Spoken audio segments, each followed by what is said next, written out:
In 2026, the children of the most powerful drug lords who ever lived are living completely different lives, and not the ones you'd expect. El Chapo built an empire worth an estimated $12 billion.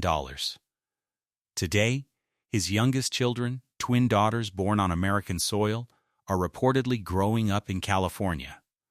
Private schools, designer everything, American passports, a life so normal and so expensive that nobody around them would ever guess whose blood they carry. Now compare that to El Mayo Zambada, a man who ran the Sinaloa cartel for over 40 years without spending a single night in a Mexican prison. A billionaire on paper. And yet one of his sons is reportedly still in Mexico, living nothing like the heir of a drug empire. No jets, no mansions, just a last name that closes every door it opens. Then there's El Mencho's daughter, who came out of federal prison and did something almost nobody expected. She went legitimate. A coffee shop. Businesses with her name on the paperwork. Building an empire the boring way. Same world, same bloodlines, completely different endings. But before we get to any of that, we have to start with the family that started it all. El Chapo's ex-wife and his daughters, and the life they're living right now while he sits in a cell in Colorado for the rest of his. Billions of dollars, vanished, hidden in the mountains of Sinaloa, buried in safe houses across Mexico, laundered through businesses that don't exist anymore. Joaquin El Chapo Guzman controlled an empire that generated more money than most countries' GDP. And then he got caught, extradited, locked in a Colorado Supermax prison for the rest of his life. But here's the question nobody can answer. Where did all that money go? And more importantly, who inherits a drug lord's fortune when the drug lord can never spend it again?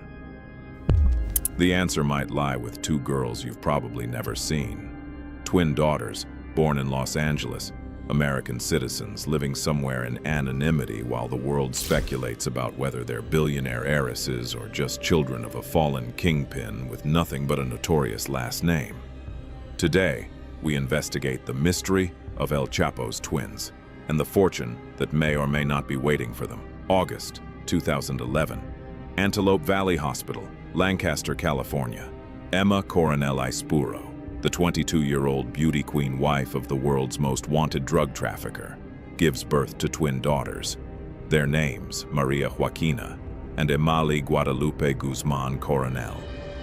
From the moment they took their first breath on American soil, these girls became U.S. citizens, children of a man who would eventually be convicted of trafficking over 200 tons of cocaine into the United States. Daughters of a woman who would be sentenced to 3 years in federal prison for helping their father operate his criminal empire. But here's what makes their story so mysterious. They're ghosts, no social media presence, no paparazzi photos beyond a handful of grainy images from when they were toddlers. No interviews, no public appearances, no trace of where they live or how they're being raised. The Guzman twins are 13 years old now, living somewhere in the United States with their mother, Emma, who was released from federal custody in 2023. And the world is asking one question. Are these girls sitting on a multi-billion-dollar inheritance, or are they just children of a criminal with nothing but infamy to their name? The answer is far more complicated than anyone wants to admit. If you Google El Chapo's daughters, you'll find headlines that read like fairy tales or horror stories depending on your perspective. Billionaire heiresses, cartel princesses, the richest children you've never heard of. The narrative is seductive. El Chapo ran the Sinaloa cartel for decades. Forbes once listed him as one of the most powerful people in the world, with an estimated fortune of over $1 billion. Some reports claimed his organization generated $3 billion annually at its peak. That's not million. Billion with a B. More money than most people can conceptualize. So the logic follows. If El Chapo had billions and his twin daughters are his legitimate heirs, then they must be inheriting that fortune.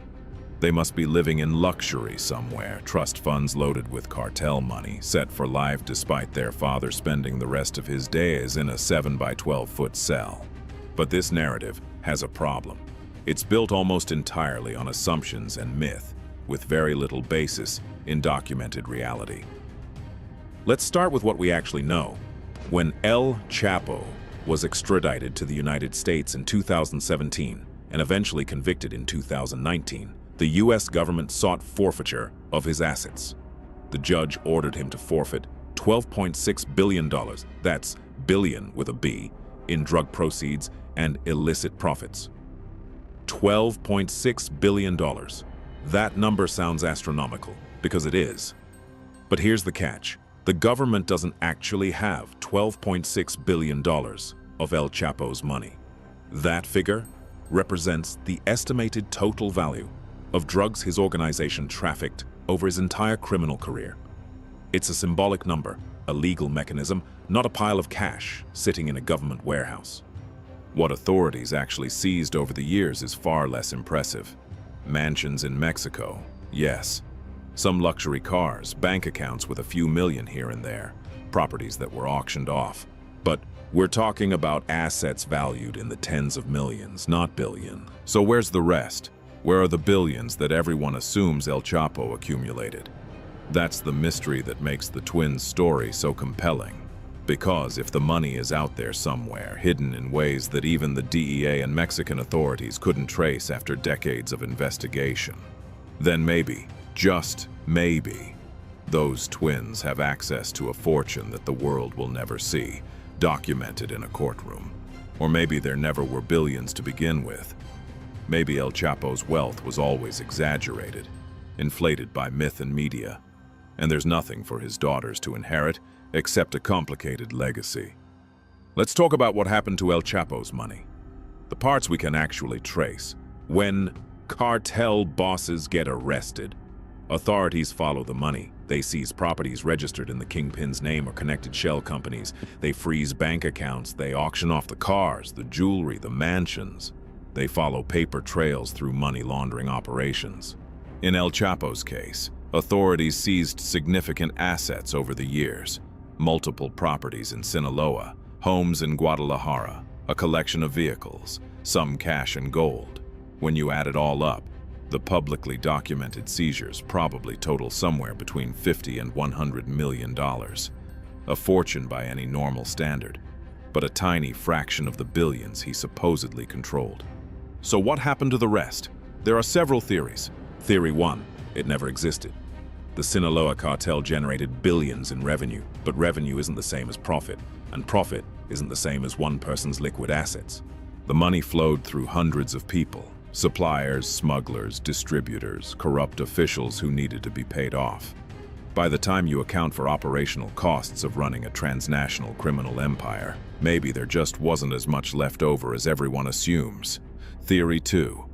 It's hidden, buried in the mountains, stashed in secret properties under names that have never been connected to El Chapo, invested in legitimate businesses that appear to have nothing to do with the Sinaloa cartel, sitting in offshore accounts in countries that don't cooperate with U.S. authorities. This is the theory that keeps the myth alive, that somewhere, somehow, there are billions waiting to be claimed. Theory 3. Someone else has it. El Chapo had a wife, but he also had multiple partners over the years. He has adult children from previous relationships who are still actively involved in cartel operations. He has associates who may have been trusted with money that was never meant to come back. Maybe the fortune was divided up years ago, and El Chapo went to prison knowing he'd never touch it, but that his organization would survive. Now here's where the twins' U.S. citizenship becomes crucial to this mystery. If there is hidden money somewhere, if there are assets that haven't been seized, accounts that haven't been frozen, then having two daughters who are American citizens creates an interesting dynamic. Money held in U.S. accounts can be frozen by the government relatively easily if it's connected to criminal activity. But money hidden in Mexico, or further south in Central or South America, in countries with different banking laws and less cooperation with U.S. authorities, that's much harder to trace and seize. And if that money is eventually transferred to or accessed by U.S. citizens who were children when their father's crimes were committed, who have no criminal record themselves, who can plausibly claim they have no knowledge of where the money originated. The legal complications become enormous. This is what fuels the speculation. Not evidence that the twins have billions, but the possibility, the tantalizing, frustrating possibility that they might. To understand the twins' situation, you have to understand their mother, Emma Coronel Ispuro, former beauty queen, wife of a cartel boss, convicted criminal, and now free woman trying to rebuild her life. Emma was arrested in February 2021 at Dulles International Airport.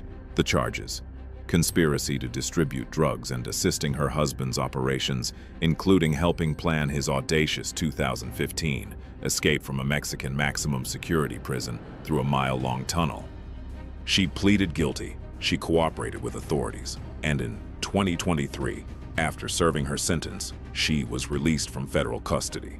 Now she's somewhere in the United States with her twin daughters who were just babies when their father was extradited, who have spent their entire conscious lives with their father in prison, who are now teenagers being raised by a mother who has her own criminal conviction. Before her arrest, Emma lived publicly. She attended her husband's trial in New York, sitting in the courtroom every day wearing designer clothes and expensive jewelry, projecting an image of loyalty and luxury. She had an Instagram account where she posted photos, carefully curated glimpses of a life that looked comfortable, if not lavish. And occasionally, very occasionally, the twins would appear in these posts, as toddlers being held by their mother, as young girls at a birthday party, always with their faces partially obscured or turned away from the camera, always protected from full public exposure, but present enough that people could see they existed. The few images that did emerge showed what looked like a comfortable, middle-class life. Nice houses, but not mansions. Decent cars, but not fleets of Ferraris. Birthday parties that looked expensive, but not outrageously so. But here's the problem with analyzing Emma's lifestyle as evidence of the twins' wealth. Most of what we think we know is speculation. We see a designer handbag in one photo and assume she has a closet full of them.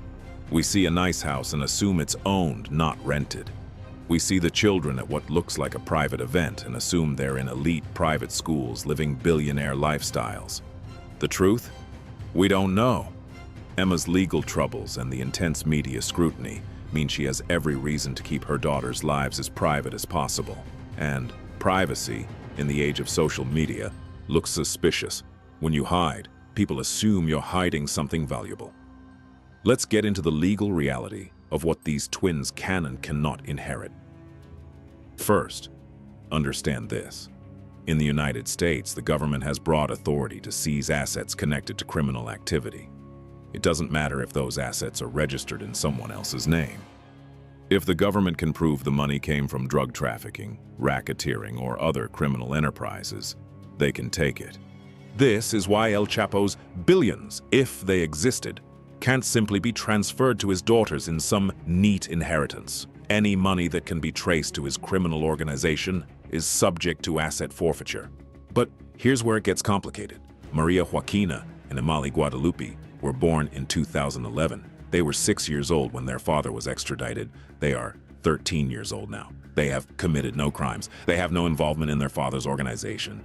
Under U.S. law, you cannot punish children for their parents' crimes. You cannot seize assets from minors simply because their father was a criminal, unless you can prove those specific assets came directly from criminal activity. So if there's money somewhere that's registered in the twins' names or in trusts established for their benefit, the government would need to prove that specific money came from El Chapo's drug empire. And if that money has been laundered well enough, if it's been moved through enough shell companies and legitimate businesses and foreign accounts, making that connection becomes incredibly difficult. This is why speculation persists. It's not impossible that the twins could have access to money that the government can't touch. It's just very, very difficult to confirm. Additionally, there's the matter of what Emma herself might have. She served her time. She paid her debt to society in the eyes of the law. She's a free woman. If she has money from sources the government hasn't connected to criminal activity, she can use it to support her daughters.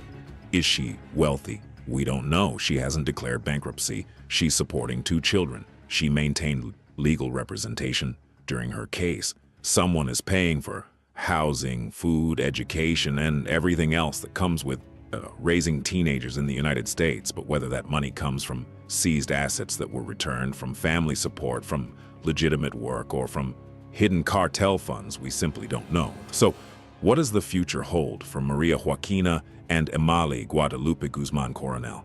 They're 13 years old right now, teenagers growing up in the United States with a last name that's infamous worldwide. Their father is El Chapo. Their mother is a convicted felon. Their grandfather was a major cartel figure. Their half-brothers are accused of running what remains of the Sinaloa cartel in Mexico. But they're also American citizens who have never been charged with a crime, who have lived their entire lives in the United States, who by all accounts are being raised to stay as far away from their family's criminal legacy as possible. The challenges they face are unique. Imagine being a teenager trying to make friends, trying to date, trying to apply to colleges, trying to build a normal life. And your father is literally one of the most notorious criminals in modern history. Do you use your real name? Do you try to hide who you are? Do you embrace the legacy or run from it? And then there's the money question. If there is a fortune waiting for them somewhere, if there are hidden accounts or properties or investments that will become accessible when they turn 18 or 21, what do they do with it? Do they accept wealth built on their father's crimes? Do they refuse it on principle? Can they even access it legally? Or is there no fortune at all? Are they simply two teenagers whose childhood was defined by their father's imprisonment and whose future will be defined by overcoming the stigma of his name? The reality is probably somewhere in between. They're not homeless and destitute. Someone is providing for them, and they're growing up in the United States with access to education and opportunities. But they're probably not billionaire heiresses either, not in the way tabloids imagine.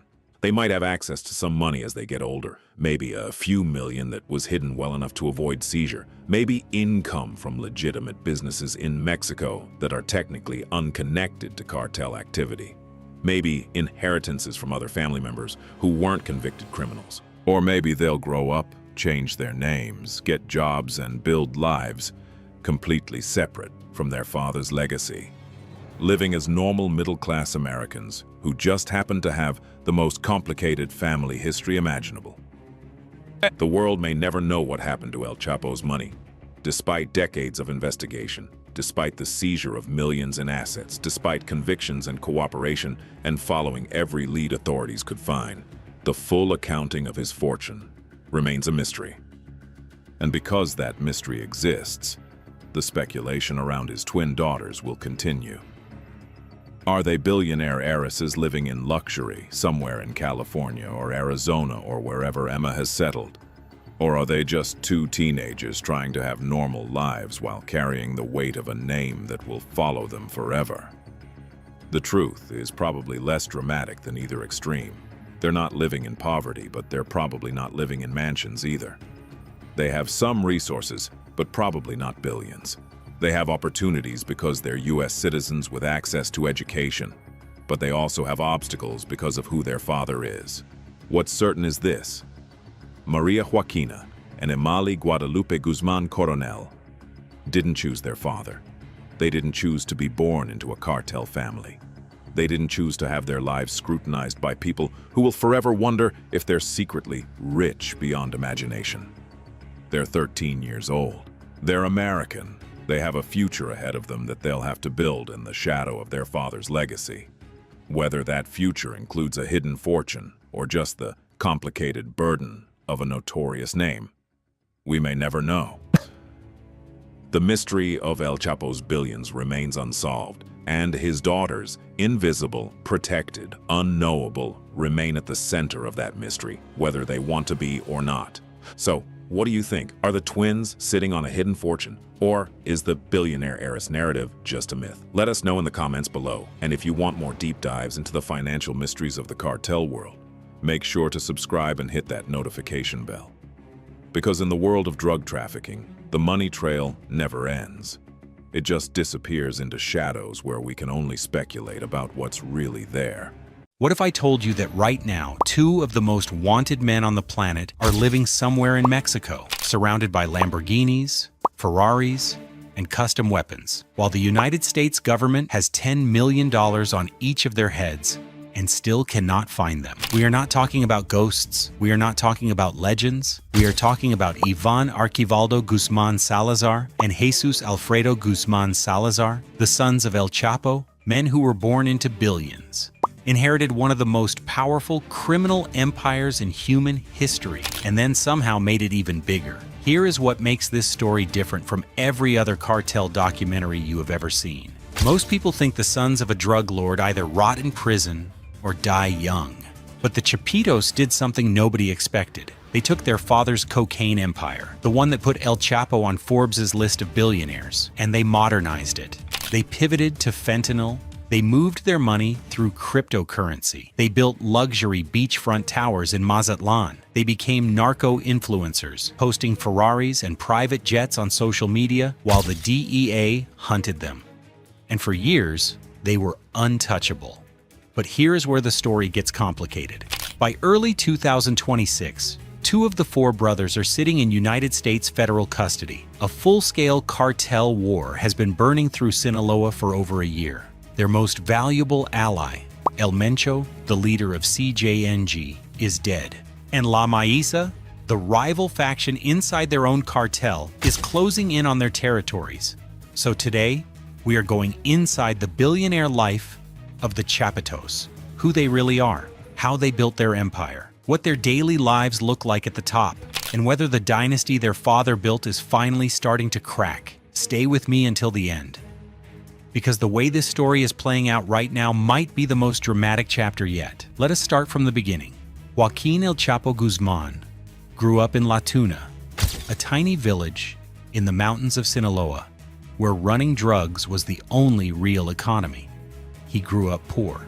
He grew up hungry. He fought his way from the bottom of the Guadalajara cartel to the top of the Sinaloa cartel through 30 years of war, bribery, tunnel escapes, and ruthlessness that made him the most wanted man in the Western Hemisphere. He spent years in maximum security prisons. He escaped twice, once through a tunnel dug directly under his prison shower, another time through a network of corruption that reached the highest levels of the Mexican government. When the United States finally got him extradited in January 2017 and put him in a supermax prison in Colorado, the Sinaloa cartel did not collapse. It adapted. And the reason it adapted was because El Chapo had done something that most drug lords failed to do. He had already been grooming his children. Ivan Archivaldo Guzman Salazar, Jesus Alfredo Guzman Salazar. These two are El Chapo's sons from his first wife, Maria Alejandrina Salazar Hernandez. Then there are Ovidio Guzman Lopez and Joaquin Guzman Lopez, the younger half-brothers, born from a different mother. 4 sons, 4 different personalities, one shared inheritance, the most powerful drug trafficking network in the world. And unlike their father, who crawled out of poverty and spent his early years learning the drug trade from the ground up, these 4 boys were born into it. They grew up in a world that El Chapo's money had already bought. Armored convoys, private compounds, the best schools money could buy, mixed with training in the family business as soon as they were old enough to understand what the family business was. This was never going to be a normal childhood. Let us talk about the man who, by 2026, is the last one standing inside Mexico. Ivan Archivaldo Guzman Salazar, also known as El Chapito, the eldest son, the one the mini leak, a former cartel insider named Damaso Lopez Serrano, once described as the worst of all of them. Ivan was not always the calculated, dangerous figure he became. In his early years in Culiacan, he was known as a party animal. Clubs, fairs, horse races, girls. According to Damaso, El Chapo's close ally Mayito Gordo, the son of El Mayo Zambada, was the one who introduced young Ivan to the social life of Culiacan. He fit in fast. He liked the attention. He liked the status that came with being El Chapo's son. Then, in December 2003, everything changed. Ivan was leaving a nightclub in Culiacan, drunk, racing another car through the city streets. On a bridge, he lost control and slammed into the back of a truck at high speed. He was pinned in the wreckage. His passenger, a man who had been with him that night, did not survive. Ivan barely did. And when he came out of that crash, people close to him said something in him shifted. He became harder, more serious, more dangerous. 2 years later, in February 2005, he was arrested by Zapopan Municipal Police, not for drugs, not for murder, but for sitting in a car with the wrong people after someone was thrown out of a moving vehicle nearby. His father, El Chapo, did not just bail him out. According to journalist Anabel Hernandez, El Chapo made a decision that would reshape the cartel's alliances forever. He gave up his own ally, Alfredo Beltran Leyva, known as El Mochomo, to Mexican authorities in exchange for protecting Ivan. That betrayal started a war between the Sinaloa cartel and the Beltran Leyva organization that left hundreds dead. El Chapo sacrificed a powerful partner to keep his son out of prison. That tells you everything you need to know about how much El Chapo valued his bloodline and how much violence that love could generate. Ivan went to prison anyway. By 2008, he had been convicted of money laundering and sentenced to 5 years. He appealed, got out. And by the time El Chapo was rearrested in 2016 and extradited in 2017, Ivan was positioned, along with his brothers, to take over. Little did the world know just how far they would take it. The assumption, reasonable at the time, was that without El Chapo as the gravitational center of the organization, the whole thing would start to fragment. Rivals would move in. The peace would break. The Sinaloa cartel had always been held together partly by El Chapo's personal authority, his reputation, his relationships, his willingness to use extreme violence against anyone who challenged him, and his parallel willingness to negotiate and form alliances when violence was not the optimal tool. Without that, the logic went, the cartel would crack. And for a period, it did show stress. The dispute with the Damaso Lopez faction, the Minilic's father's side, became public and violent.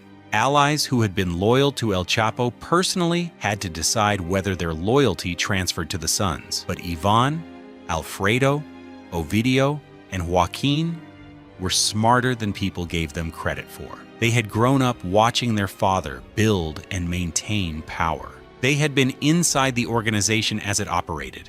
They knew the people, the roots, the officials on the payroll, the supply chains, the financial structures. And they had each other, 4 brothers, each with different strengths, managing different parts of the operation.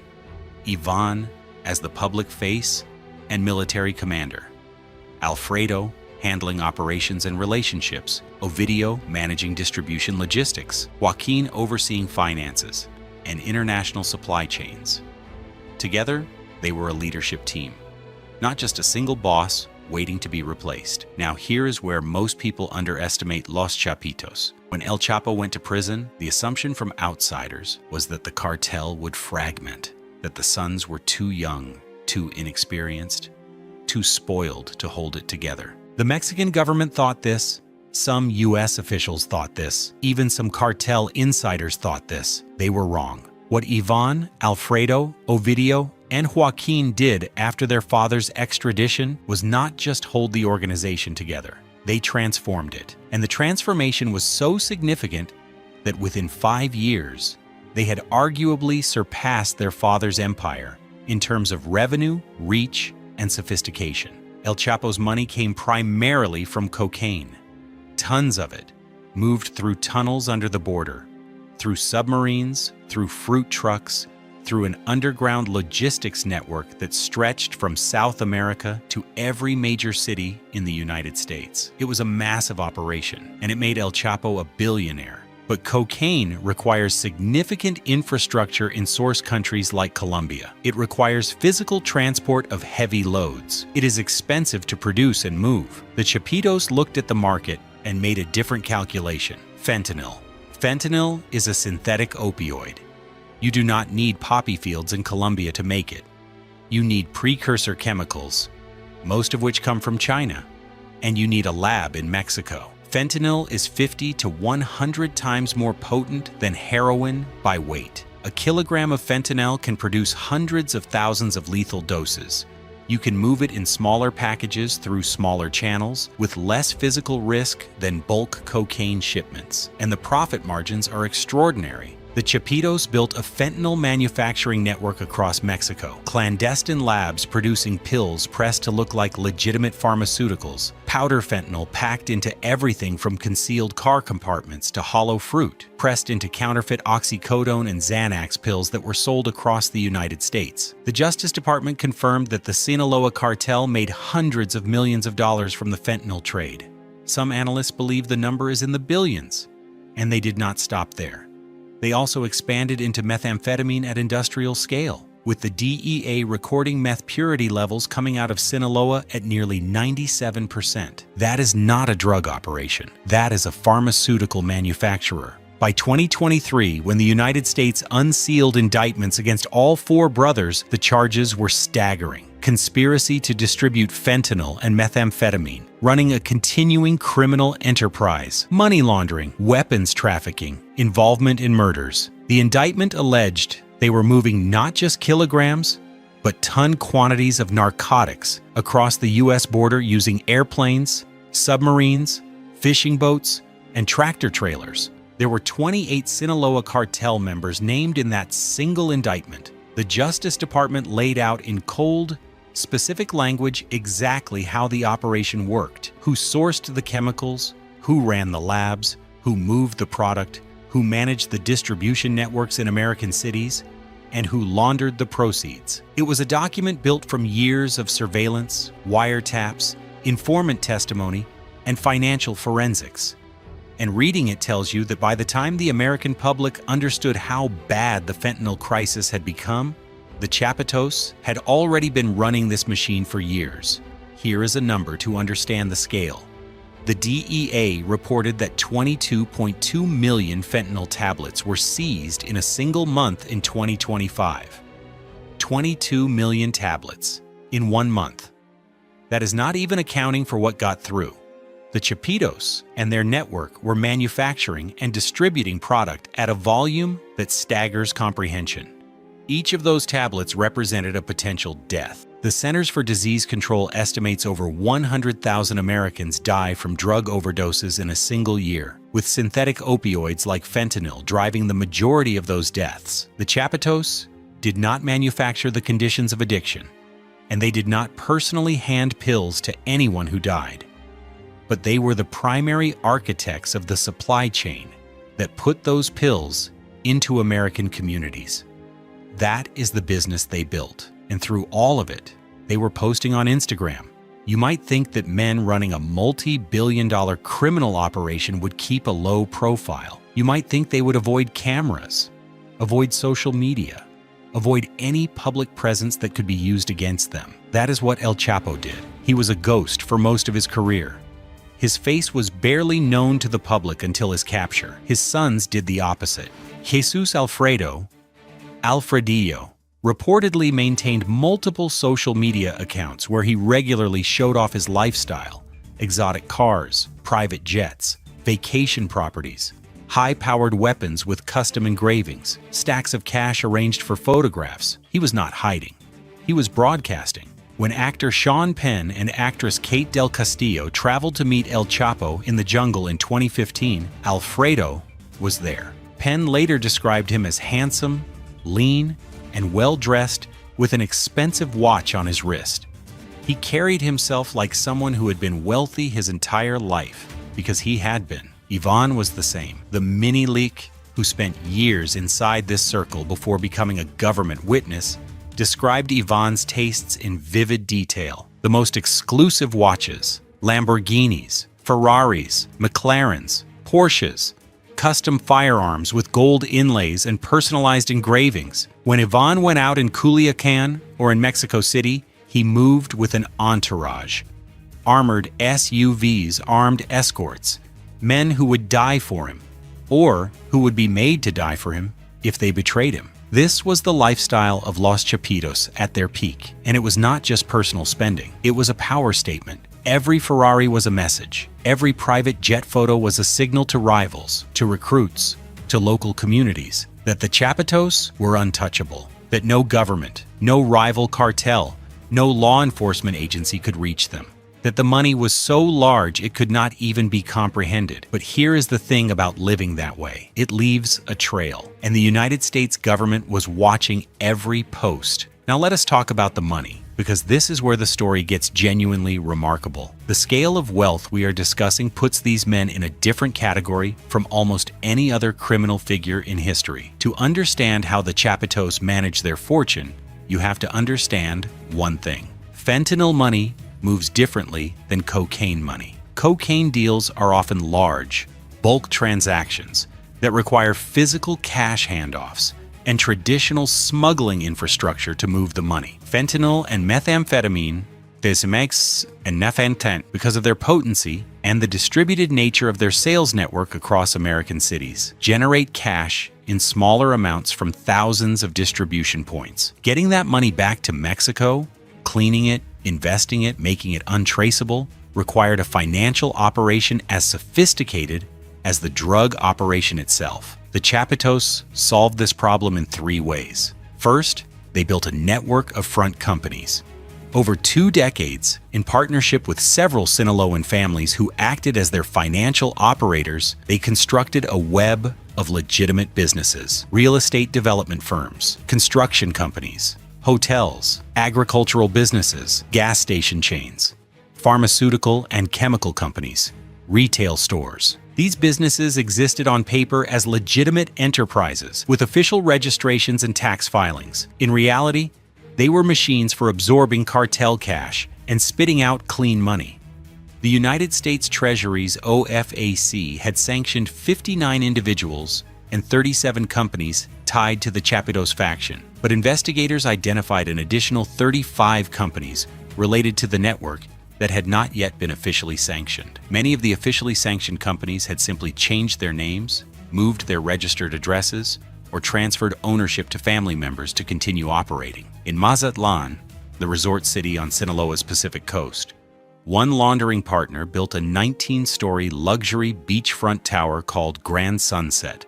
Apartments starting at 4,700,000 pesos, an amenity package that included a pool, private beach access, a gym, a cinema room, a spa, a jacuzzi, an investment of 61 million pesos on the books, legitimate tourism development on the surface, cartel money underneath.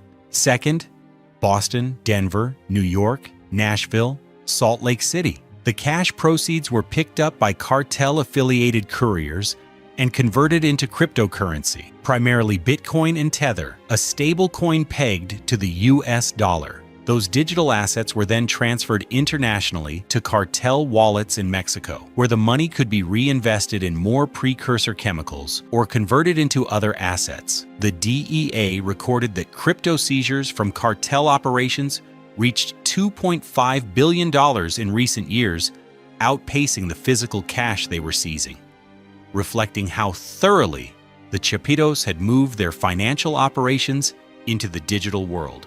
Third, they used Chinese money laundering networks as intermediaries. This is the part of the story that most people do not know. Chinese nationals in the United States, operating what law enforcement calls underground banking networks, have become the primary middlemen for converting cartel drug cash into usable money. It works because Chinese nationals have a parallel economy for moving large sums internationally without triggering U.S. banking regulations. The cartel delivers cash to Chinese brokers in American cities. The Chinese brokers need US dollars to send back to China, bypassing China's own capital controls. Both sides benefit. The money disappears into a system that is genuinely difficult to trace. The DEA and the Treasury Department have called this one of the most significant threats in transnational financial crime. Before we go further, this video documents the real consequences of the fentanyl trade. We are not glorifying these men. We are not making their lifestyle look appealing. We are reporting on an organization responsible for mass death in American communities. If you have been personally affected by the opioid epidemic, you already know what is behind every number in this story. The people who died were not statistics.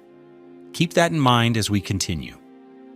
Now let us talk about what it actually costs to maintain a cartel empire, because the Chapitos were not just spending money on personal luxuries. They were running what amounts to a government, a parallel state inside Sinaloa. At their peak, Los Chapitos controlled transportation corridors, taxed every business operating in their territory, paid off police forces, mayors, military officers, and federal officials. They ran security operations with hundreds of armed men, armored trucks, surveillance systems, communication networks that rivaled military infrastructure. When the Mexican government tried to arrest Ovidio in October 2019 in what became known as the Culiacanazo, the Chapitos mobilized a military-scale response within hours. Hundreds of gunmen in armored vehicles equipped with rocket launchers took over the city of Culiacan. They took soldiers hostage. They seized military family housing. They set up roadblocks on every major road. The Mexican government, faced with the prospect of a battle it could not win in the middle of a major city, released Ovidio.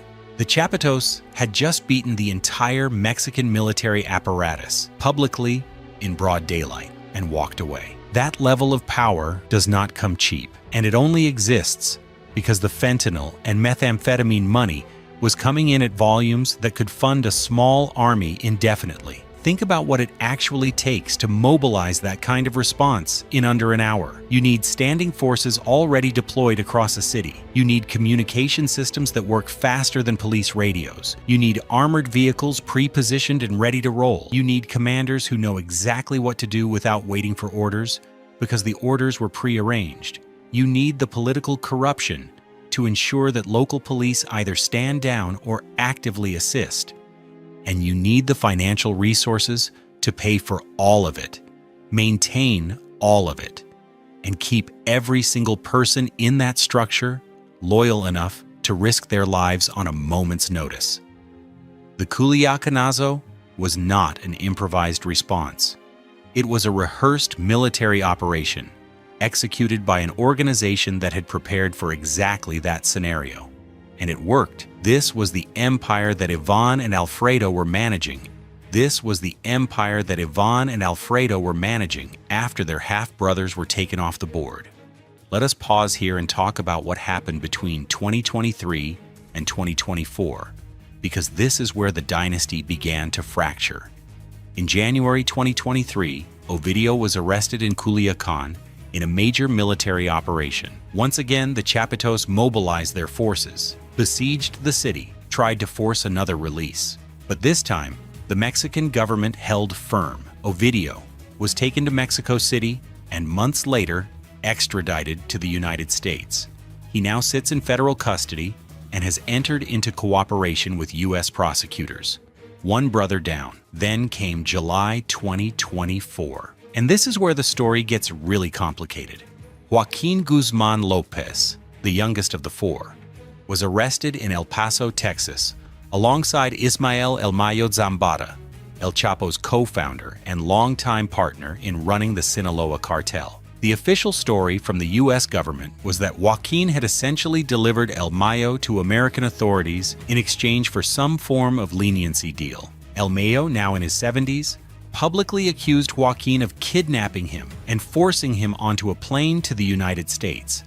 He said he had no idea he was being brought to American soil. Whether Joaquin genuinely lured El Mayo into a trap, or whether the story is more complicated than that, the consequences were immediate and catastrophic. By delivering El Mayo, the patriarch who had kept the peace between all factions of the Sinaloa cartel for decades, Joaquin had effectively started a war. El Mayo's sons and loyal commanders accused the Chapitos of the ultimate betrayal. Think about what El Mayo represented inside the cartel. He had been co-founding the organization with El Chapo since the 1980s. He was the institutional memory of the entire operation. He had relationships with traffickers, officials, military commanders, and financial operators that took 30 years to build. Every alliance, every bribe arrangement, every territorial agreement that kept the cartel from tearing itself apart ran through him. When Joaquin put him on that plane, he did not just arrest one man. He detonated the entire political architecture that held the Sinaloa cartel together. On September 9, 2024, the shooting started. The Sinaloa War, an internal civil conflict inside the cartel, officially began. 2 brothers down, and then there were 2. Ivan Archivaldo and Jesus Alfredo found themselves heading into 2025, fighting a two-front battle. On one side, the United States government with $10 million offered for each of them active federal arrest warrants and every available intelligence asset tracking their movements. On the other side, La Mayiza, the faction loyal to El Mayo's sons, particularly Ismael Zambada Siqueiros, known as Mayito Flaco, launching coordinated military offensives to take their territories, and the Chapitos were losing ground. By the end of 2025, the city of Culiacan had become a war zone. Reports out of Mazatlan, the tourist resort that the Chapitos had turned into a laundering hub, showed homicide and kidnapping rates rising dramatically, with entire communities under armed occupation and residents unable to count the dead because bodies were disappearing before they could be reported. Key Chapitos operators were being killed or captured. In December 2025, Oscar Noé Medina Gonzalez, known as El Panu, a senior figure in the Chapitos fentanyl distribution network who had a $4 million DEA bounty on his head, was shot and killed at a restaurant in Mexico City while sitting at dinner with his family. An armed man walked in, shot him directly, and walked out. The Chapitos were hemorrhaging lieutenants. In response, Ivan made a move that would have been unthinkable even 2 years earlier. He reached out to CJNG, the Jalisco New Generation Cartel, historically the Sinaloa cartel's most dangerous rival, and struck a tactical alliance. By February or March 2025, CJNG fighters with bulletproof vests bearing the CJNG logo were showing up in the mountains of Sinaloa, fighting alongside Chapitos gunmen against La Mayiza. Mexican military and intelligence sources confirmed the alliance. Prisoners captured by La Mayiza forces and tortured for information repeatedly confirmed they had come from Jalisco to fight for the Chapitos. The deal made sense on paper. The Chapitos needed fighters, weapons, and ammunition. CJNG, led by El Mencho, wanted access to Sinaloa's Pacific ports and trafficking corridors, which the Chapitos controlled. Two cartels that had spent years as enemies found common cause against a mutual threat. But then El Mencho died. In early 2026, reports emerged that Ruben Oseguera Cervantes, El Mencho, the leader of CJNG, had been killed. The circumstances remained murky, but the impact on the Chapitos was potentially devastating. Security analyst Mike Vigil, a former DEA Special Operations Chief, put it directly in an interview with Mexican investigative outlet Rio Doce. The Chapitos had been receiving weapons, ammunition, and fighters from El Mencho's organization. Without that support structure, and already weakened by months of internal warfare, the Chapitos would face an increasingly difficult position. They are very weakened, Vigil said. Losing those resources will have a strong impact. So where does this leave Ivan and Alfredo today? They are still free. That much is confirmed. In early 2026, a Mexican journalist authenticated a new photograph of Ivan Archivaldo, a rare confirmed image of a man who almost never allows himself to be photographed.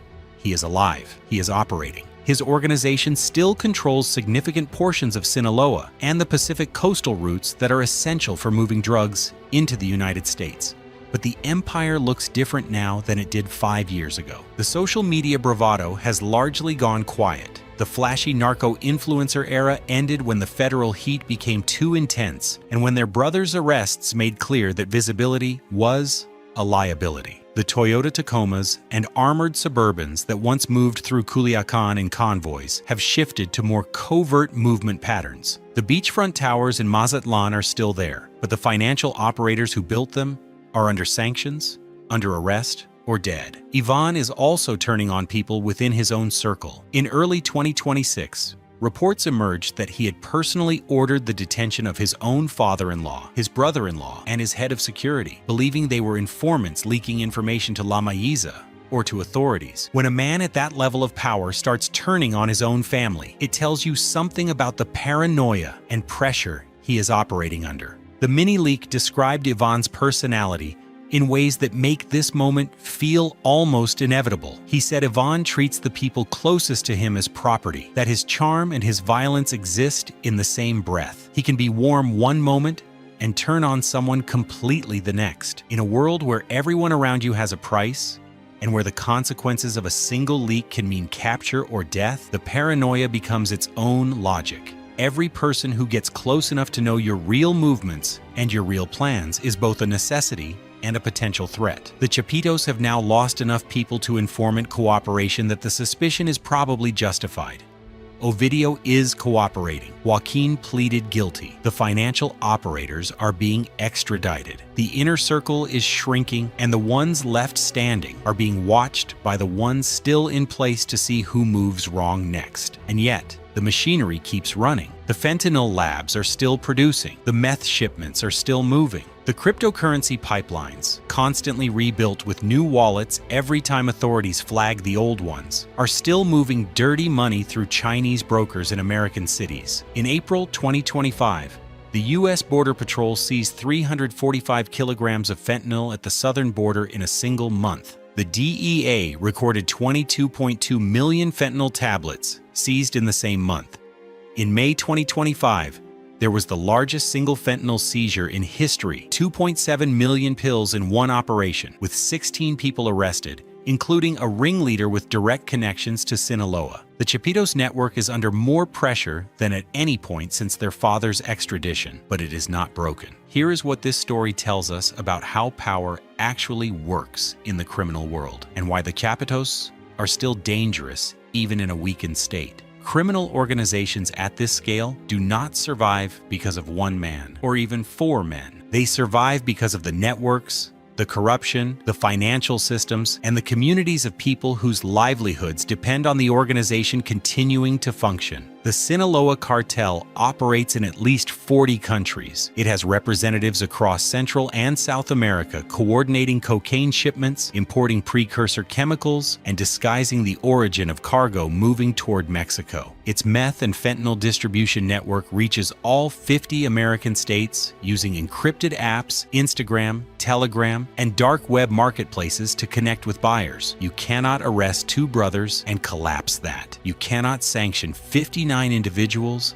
and shut it down. As insight crime researchers have pointed out for years, experts warn that even arresting Ivan and Alfredo would not dismantle the Sinaloa cartel because it is vast, resilient, and generates leadership from within itself. And here is the part of the story that gets almost no coverage. The cooperation agreements that Ovidio and Joaquin have entered into with U.S. prosecutors are potentially the biggest development in this entire chapter, not because of what happens to those two brothers, but because of what they know. Ovidio was inside the operational core of the Chapitos faction for over a decade. He knows the lab locations. He knows the supply chain. He knows which officials were on the payroll and what they were paid. He knows the communication methods, the financial operators, the real names behind the cartel-affiliated companies. That information, delivered to federal investigators over months of debriefings, can unravel networks that took 20 years to build. Joaquin knows even more, because his role in logistics and international distribution means he has direct knowledge of how the money moves globally. When these two men start talking in detail, and when that information gets turned into indictments and extradition requests and asset seizures, the damage to the organization could be severe in ways that arrests alone never produce. But here is the complication. The Sinaloa cartel has survived this before.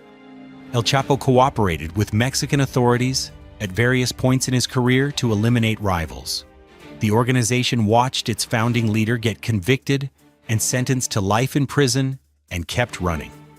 It has survived internal wars, mass arrests, leadership changes, and the loss of entire distribution networks. Every time the U.S. government declares victory over the cartel reconfigures around the loss and keeps moving product. The sons of El Chapo were born into this. They were groomed for this. They built the fentanyl empire from scratch, modernized the money laundering into the digital age, and managed to hold their territory for nearly a decade after their father went to prison. Two of them are now cooperating with U.S. prosecutors, meaning that everything they know about the organization, its networks, its financial systems, its people, is being handed over to federal investigators. The trial implications of that cooperation are still unfolding, and two of them are still out there. There is one more thing worth saying about the lifestyle that opened this video. The Ferraris, the custom weapons, the private jets, the beachfront towers. That lifestyle was never just personal consumption.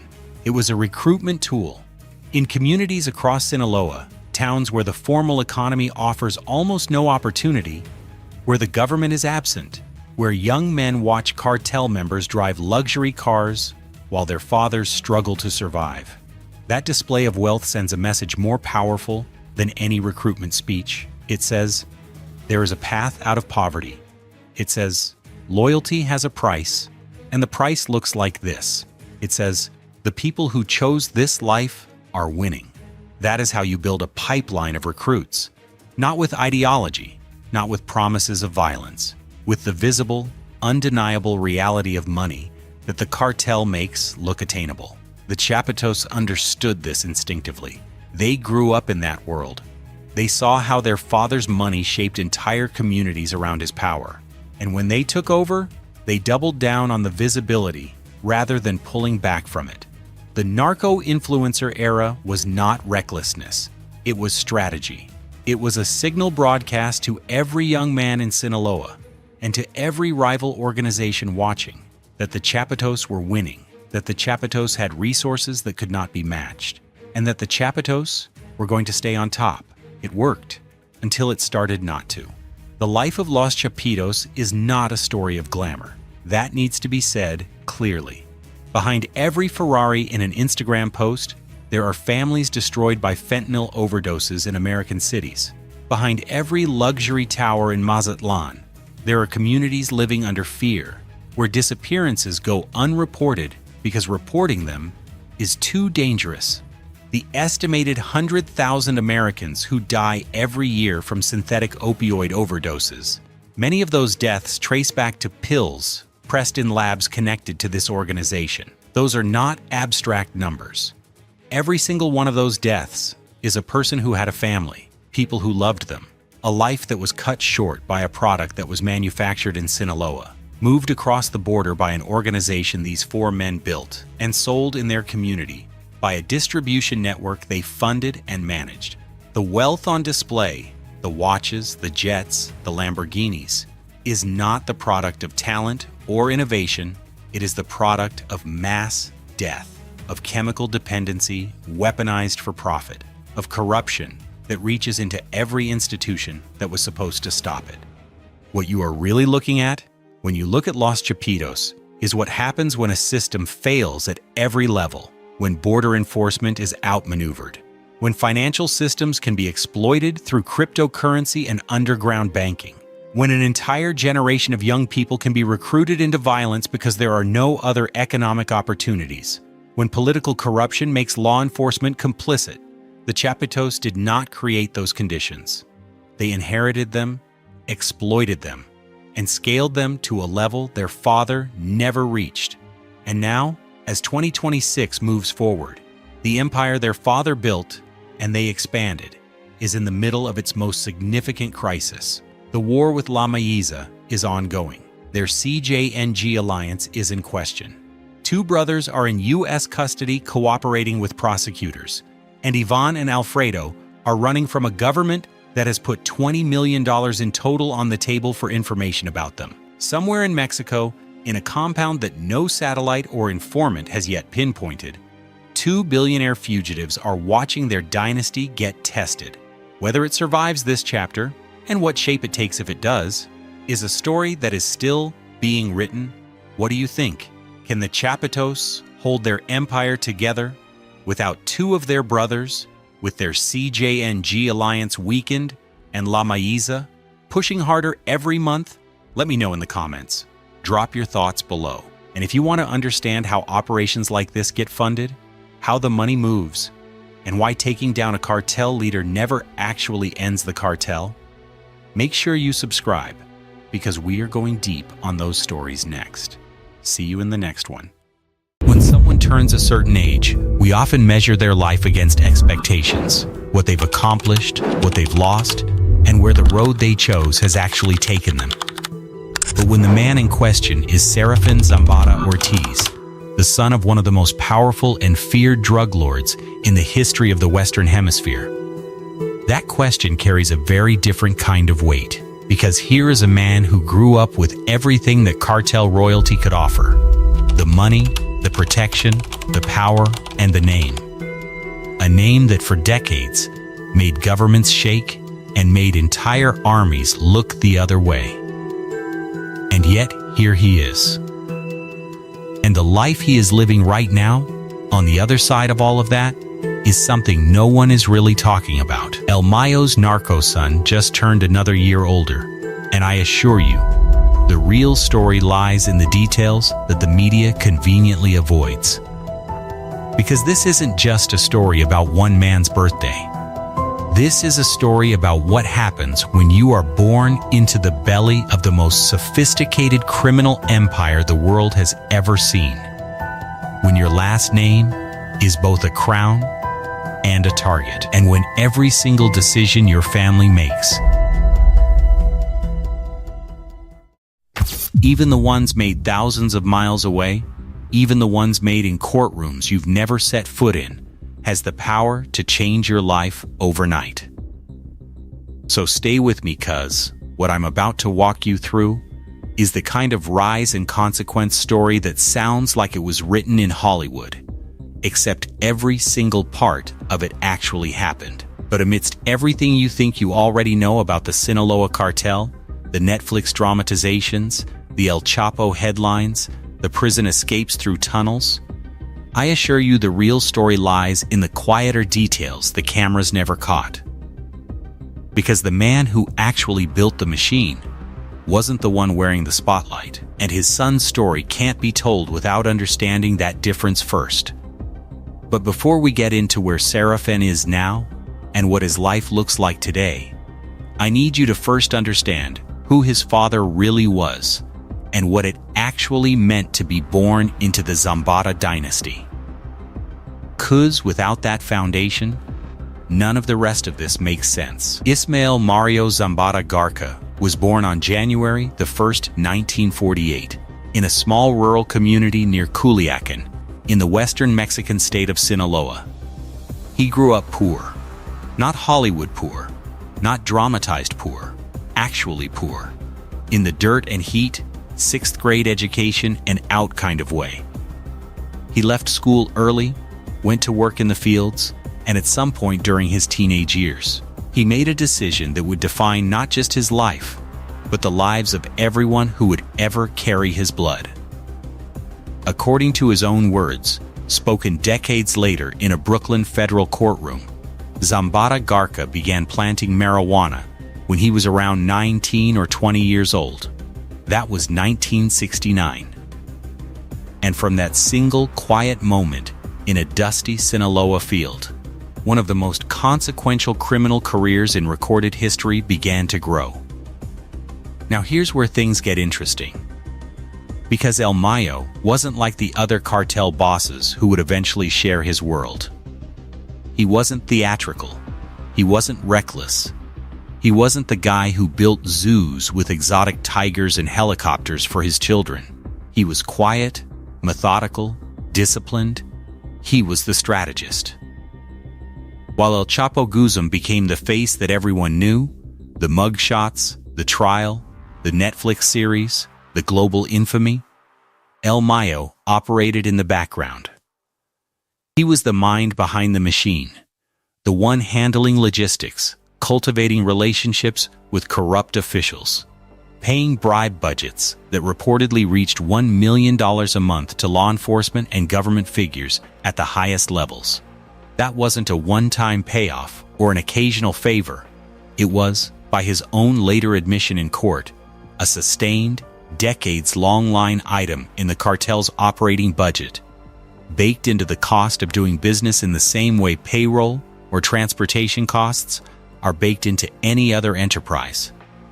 Police commanders, military officers, customs officials, sometimes entire regional governments, all of it kept on retainer, year after year, so that when shipments moved or warehouses needed protection, the people whose job it was to stop that from happening simply didn't show up. or showed up late, or showed up and then left. He was the one who kept the lights on when the flashier bosses got arrested or killed. And for more than 5 decades, he did all of this without ever once being placed in a jail cell. To put into context just how unusual that disappearing act actually was, you have to understand what the Sinaloa Cartel even was before it had that name. The roots of the entire organization trace back to the 1970s and 80s, when traffickers in Sinaloa operated loosely under a single umbrella, sometimes called the Guadalajara Cartel, run by a figure named Miguel Ángel Flix Gallardo, a man often referred to by historians of the drug trade as El Padrino, the Godfather. Flix Gallardo functioned almost like a franchise operator, parceling out territory and smuggling routes to a small circle of trusted lieutenants. Among those lieutenants were a young, ambitious El Chapo Guzman and an even quieter, less visible El Mayo Zambada, who had already spent more than a decade building his own networks in the hills and farmland around Culiacan. When Flix Gallardo was arrested in 1989, his organization splintered along regional lines: the Tijuana Cartel, the Jerez Cartel, and what would become the Sinaloa Cartel, with Guzman and Zambada among its founding co-leaders. It's worth sitting with that detail for a second.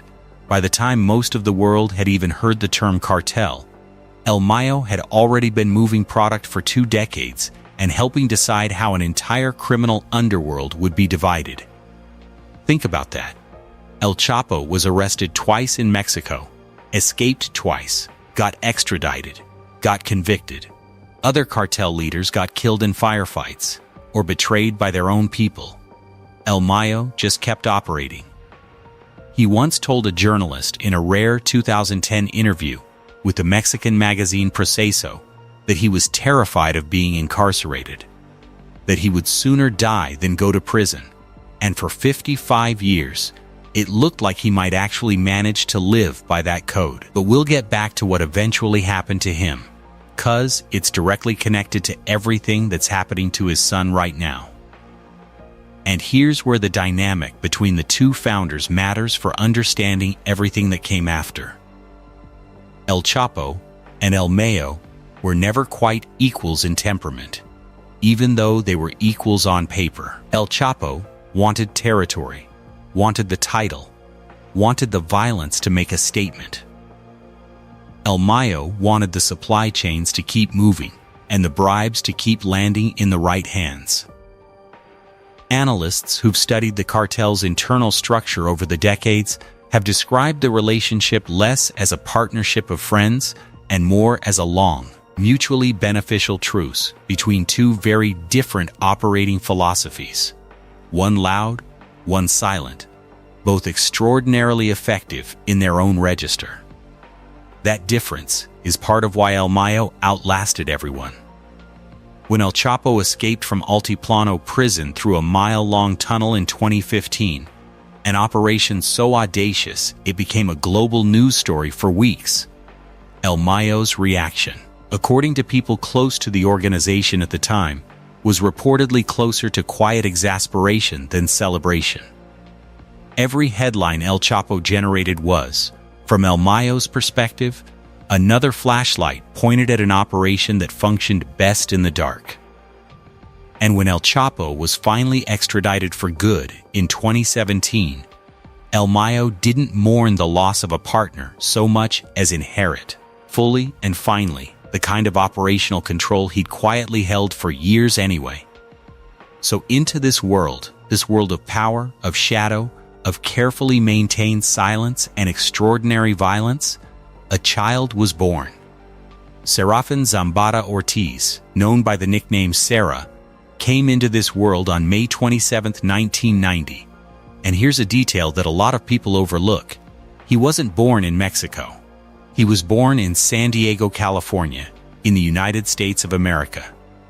That birthplace made him an American citizen by right, a legal fact that would play a significant role in how his life unfolded and how the legal system would eventually deal with him.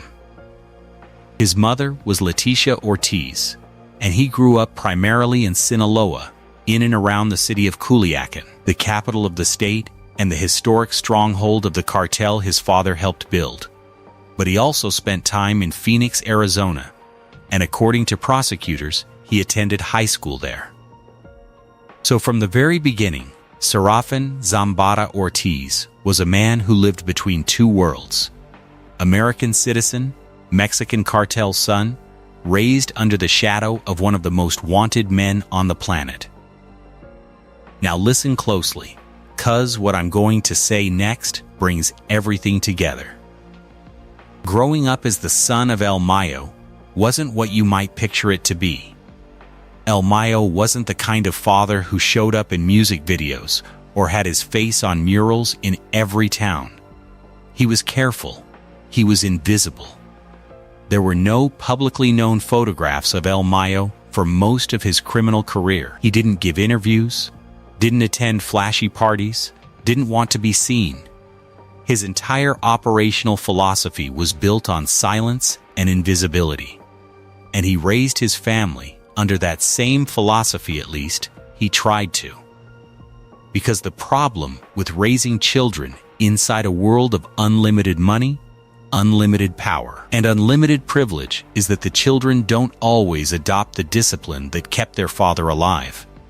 And Serafin, in that sense, was the opposite of his father in the most dangerous possible way. As a young man, Serafin Zambada Ortiz embraced a lifestyle that was everything his father was not. Where El Mayo avoided attention, Sera seemed to court it. He became active on social media, at a time when social media was still a relatively new phenomenon. And what he posted on his accounts was, to put it simply, jaw-dropping. We're talking about images of gold-plated AK-47s leaning against expensive furniture, exotic animals, including what appeared to be a pet cheetah, lounging in private compounds, stacks of cash, bags of marijuana displayed like trophies, $200,000 Bentley automobiles, private parties, and luxury goods that most people will never see in their lifetimes. The captions were careless, almost defiant. Partying as always, taking care of us? Read one post alongside images of high-powered rifles. He had followers numbering in the tens of thousands, and his social media circle included Alfredo Guzman, one of the sons of El Chapo himself. Cartel royalty, socializing openly on the public internet. And here's something worth understanding about that period specifically. Because Serafin wasn't actually unique in doing this, he was part of a phenomenon. Around the same years, a wave of young men connected to Mexico's cartels began cultivating public personas online that journalists and researchers eventually nicknamed the Narco Juniors. Sons and nephews of cartel figures posting designer clothing, weapons, luxury cars, and tigers as house pets, building followings in the tens and sometimes hundreds of thousands. Some of it was genuine bravado. Some of it, according to analysts who studied the trend, functioned as a kind of recruitment advertising, a way of broadcasting the lifestyle on offer to young men in cartel-controlled towns who had few other paths to that kind of wealth. Whatever the motive, it created an entirely new kind of intelligence trail. Law enforcement on both sides of the border started treating these accounts less like gossip fodder and more like investigative leads, geotags, vehicle plates, faces in the background of party photos. All of it became raw material for building cases. Serafin's own half-brother, Ismael Zambada Imperial, was reportedly tracked in part through his social media activity before his 2014 arrest. The generation that grew up believing the internet was just another flex turned out to be handing prosecutors a paper trail their fathers had spent entire careers avoiding. Now, to put into context just how reckless this was, his father had spent decades as one of the most wanted men in the world, precisely by never being seen. He had evaded Mexican federal police, the FBI, the CIA, military raids, and hundreds of millions of dollars worth of enforcement resources, all because he understood that invisibility was his greatest weapon. And his son was out here posting lifestyle content to thousands of followers. The contrast couldn't have been more stark. But here's the thing, and this is something no one actually talks about. That behavior wasn't just recklessness. It was a product of environment. When you grow up inside an organization as powerful as the Sinaloa Cartel was in the late 2000s and early 2010s, the sense of untouchability isn't just a feeling. It's been earned. It's been reinforced by reality, year after year. Cops who look the other way. Government officials who take the money and ask no questions. Raids that mysteriously miss their targets.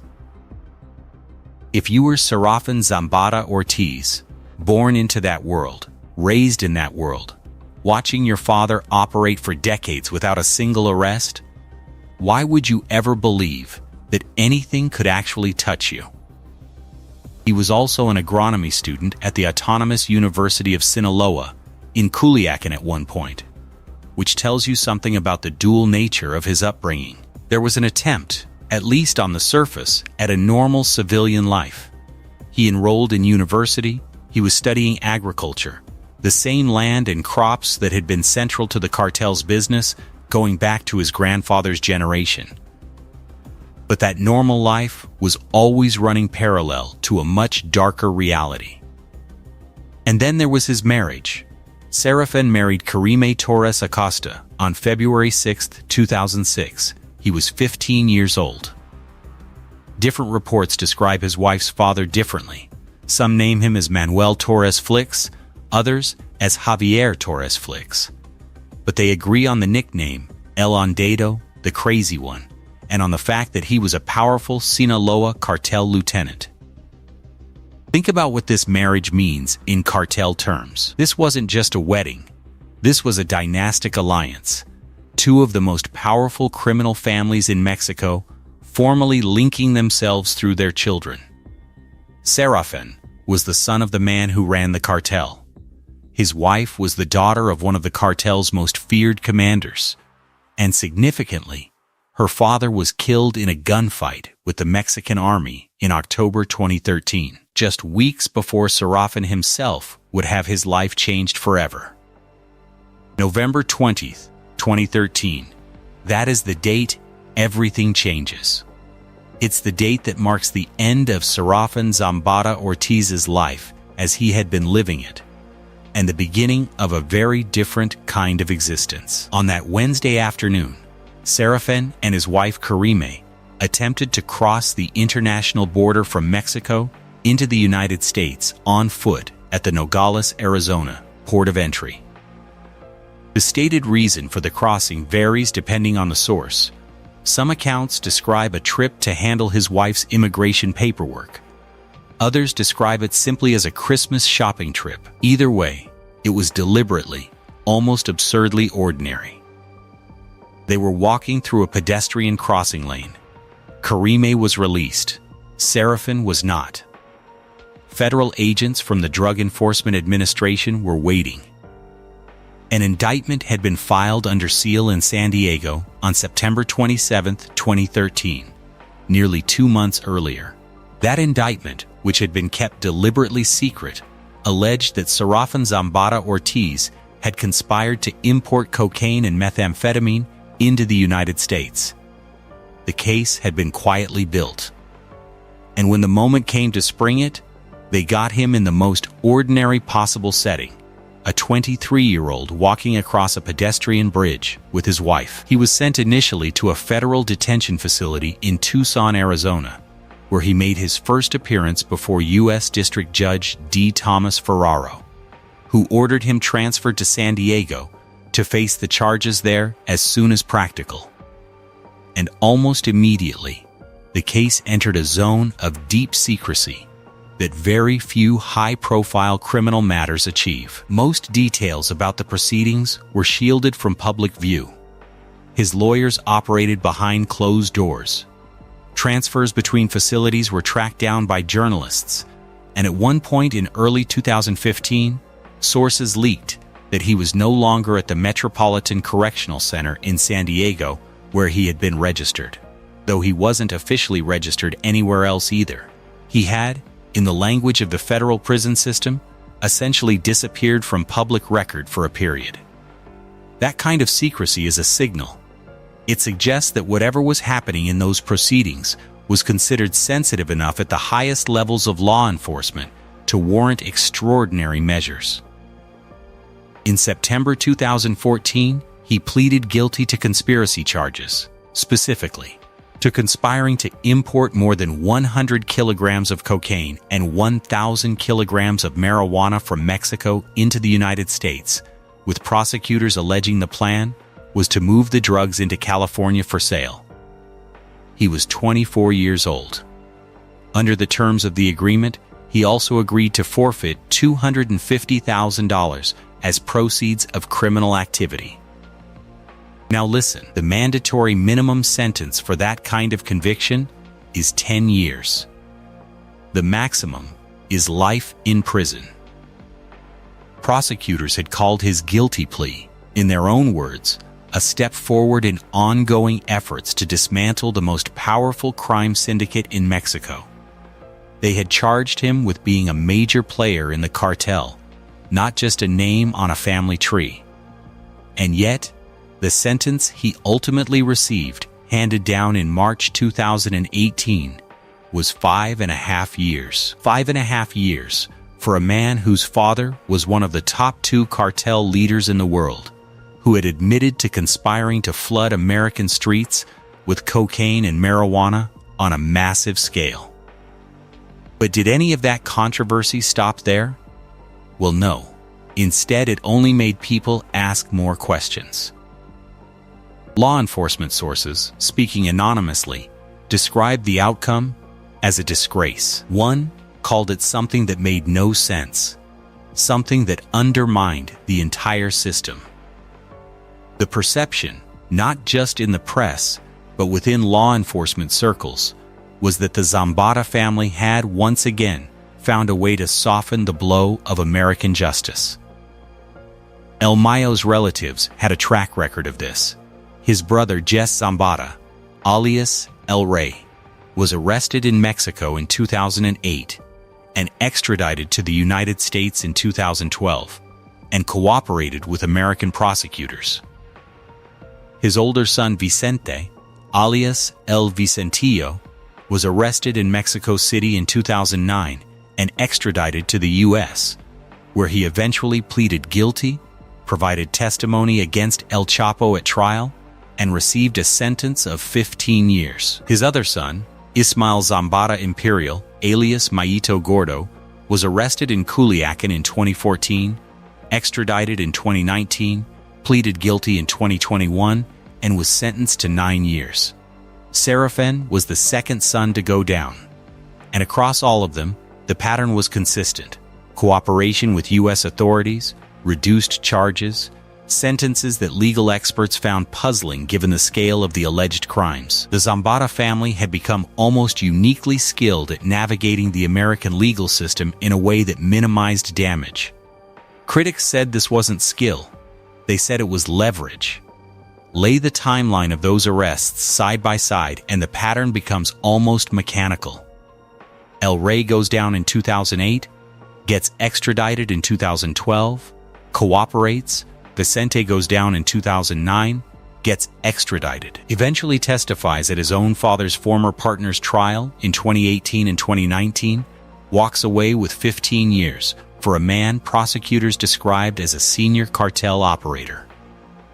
Mayito Gordo goes down in 2014, tracked in part, according to investigators at the time, through his own social media activity. The same vulnerability that had already swallowed his half-brother gets extradited in 2019, pleads guilty in 2021, gets 9 years. Serafin goes down in 2013, pleads in 2014, gets 5.5. 4 men, 4 different arrest years, 4 different courtrooms, and in every single case the same basic shape: capture, extradition or transfer, a guilty plea that avoids trial, and a sentence dramatically below what the underlying charges would suggest for an unconnected defendant. If you do the math on that pattern, it stops looking like coincidence and starts looking like a family that had quietly figured out, generation after generation, exactly what currency the American system would accept in exchange for leniency, and exactly how much of that currency each of them was sitting on. And it's worth pausing on Mayito Gordo's case specifically, because it closes a loop that started with Serafin's own arrest.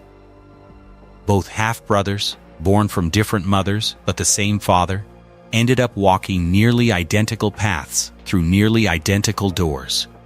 Culiacan to a Mexican jail cell, to an American courtroom, to a sentence far shorter than the headlines around their arrests would have predicted. When Mayito Gordo was finally released from U.S. custody on supervised release in 2024, it meant that by that point, 3 of El Mayo's sons, Vicente, Mayito Gordo, and Serafin, had each individually gone through the same machine and come out the other side with their lives, if not their freedom, more or less intact.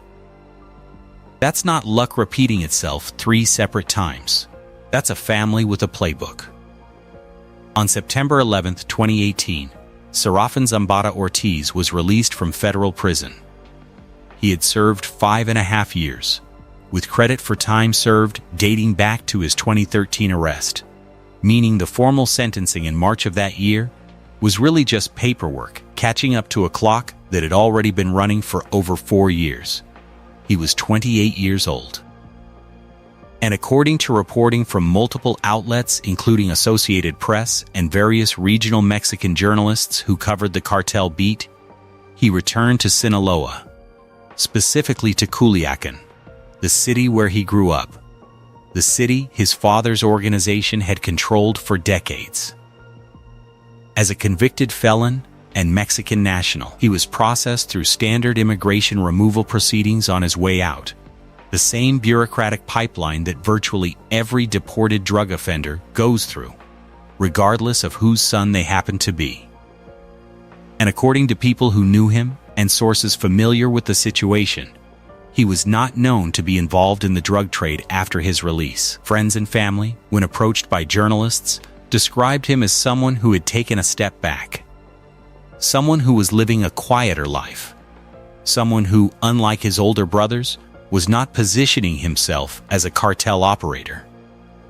But here's where it gets complicated. 'Cause the question of whether Serafin Zambada Ortiz was truly living a quiet life, or whether he simply learned from his father's playbook to be less visible, is one that American prosecutors apparently had views on. The United States government continued to carry additional sealed charges against him, related to methamphetamine trafficking and other narcotics offenses, for which he still faced potential prison time of 1 to 10 years in the U.S. Those charges hadn't gone away simply because he'd served his sentence. The case remained active. The legal exposure remained real. And the truth is, when you are the son of Ismael El Mayo Zambada, when your name is literally Zambada Ortiz, and when you are living in Culiacan while a cartel war between your family's faction and the Chapitos is setting the entire state on fire, the idea that you're simply blending into civilian life strains credibility. At the very least, the pressure around him never stopped. Now let me explain what was happening to the broader world around Serafin during these years, because the context is essential. For the years immediately following his 2018 release, his father El Mayo was still free, still operating, still the supreme leader of the Sinaloa cartel's largest faction. El Chapo had been extradited to the U.S. in 2017, convicted at trial in Brooklyn in February 2019, and sentenced to life in prison at a maximum security facility that he would later describe, through his lawyers, as inhumane. This left El Mayo as the undisputed senior figure in the cartel, the last of the original founders, still standing and still free. His son Mayito Flaco, Ismael Zambada Siqueiros, had emerged as a potential heir to the operation. Serafin existed somewhere in this hierarchy, not a visible operator, not a flashy heir, but present. Connected, named, and watched. The years between 2018 and 2024 saw the Sinaloa cartel deal with pressure unlike anything it had faced before. El Chapo's sons, the Chapitos, had taken over their father's faction and were running it with a very different style than their father had. More violent, more reckless, more confrontational. They built out a fentanyl manufacturing operation that put them in the crosshairs of American prosecutors in ways the cartel had never faced before. In April 2023, the U.S. Justice Department announced charges against 28 Sinaloa cartel members, including the Chapitos themselves, in a massive fentanyl trafficking investigation. The drug had become politically toxic in the United States, fueling hundreds of thousands of overdose deaths and creating enormous political pressure for action. And the Sinaloa cartel, for all its history and sophistication, was now publicly identified as the single largest supplier of fentanyl into the American market. Through all of this, El Mayo managed, somehow, to stay free. He was the subject of a multi-million-dollar DIA reward for information leading to his arrest. He had been indicted in multiple federal jurisdictions across the United States. He had been charged with drug trafficking, money laundering, murder conspiracy, and eventually fentanyl manufacturing, in superseding indictments updated year after year. And still, he operated. He had survived attempted assassinations, including an attack allegedly carried out by a rival cartel figure in 2017. He had watched his brother, 2 sons, and a nephew all be captured and processed through the American legal system. And still, he operated. July 25th, 2024. That is the date that changed everything, not just for El Mayo, but for every single member of the Zambada family, including Serafin. On that Thursday, a private plane landed at a small airstrip near the Santa Teresa area on the U.S. side of the New Mexico-Texas border, just outside El Paso. On board were 2 men, Ismael El Mayo Zambada Garca, who had just turned 76 years old, and Joaquin Guzman Elpez, one of the Chapitos, a son of El Chapo. Both men were immediately taken into U.S. custody. El Mayo, who had never spent a single night in a jail cell in more than 5 decades of criminal activity, was under arrest for the first time in his life. The circumstances were immediately explosive. El Mayo's lawyers sent a letter to the press claiming that Joaquin Guzman Elpez had kidnapped El Mayo, had tricked him, lured him to a meeting under false pretenses, and then put him on that plane. The Guzman family denied everything. U.S. authorities stayed largely quiet about the specifics, but what was undeniable was the result. One of the most wanted men in the history of organized crime was now in American federal custody, and the ripple effects were going to be felt by everyone. Within weeks, Sinaloa was at war. The Maisa faction, El Mayo's people, accused the Chapitos of engineering his capture and orchestrating a betrayal. On September 9, 2024, coordinated attacks erupted across Culiacan. According to detailed timelines compiled by analysts since then, Mayito Flaco himself authorized the opening operations, with a senior field commander issuing orders for synchronized strikes across the state. At dawn, a Mexican army convoy ran into armed civilians in La Campia, a Chapito stronghold on the east side of Culiacan, and a firefight broke out that killed an army sergeant within hours of the war's official start. Gunmen set up roadblocks throughout the city, stopped civilian vehicles, checked phones for any contact with rival faction members. Schools closed. Businesses shuttered. the streets emptied. Mexico responded by deploying roughly 14,000 soldiers and Marines into Sinaloa and the surrounding states, one of the largest troop commitments to a single internal security crisis in years. But security analysts who've studied the deployment up close have noted something darker. In a conflict this granular, where soldiers are operating inside neighborhoods controlled block by one faction or another, the military doesn't always look like a peacekeeping force to the people fighting. Sometimes, it looks like a third combatant. Security personnel have been killed in the crossfire throughout the conflict, and analysts describe a grim pattern where additional troops on the ground haven't necessarily meant fewer killings, just more parties involved in them. By October 2025, roughly 13 months into the war, tracking by Mexican outlets put the toll at nearly 2,000 homicides and a comparable number of forced disappearances in Sinaloa alone, with the state of play shifting dramatically. Reporting drawing on sources close to both factions, including a former member of El Mayo's own security detail, suggested that La Maíza, far from being the weaker side feared to even declare war in the conflict's early days, had fought its way to controlling somewhere around 90% of the territory once held by the Chapitos.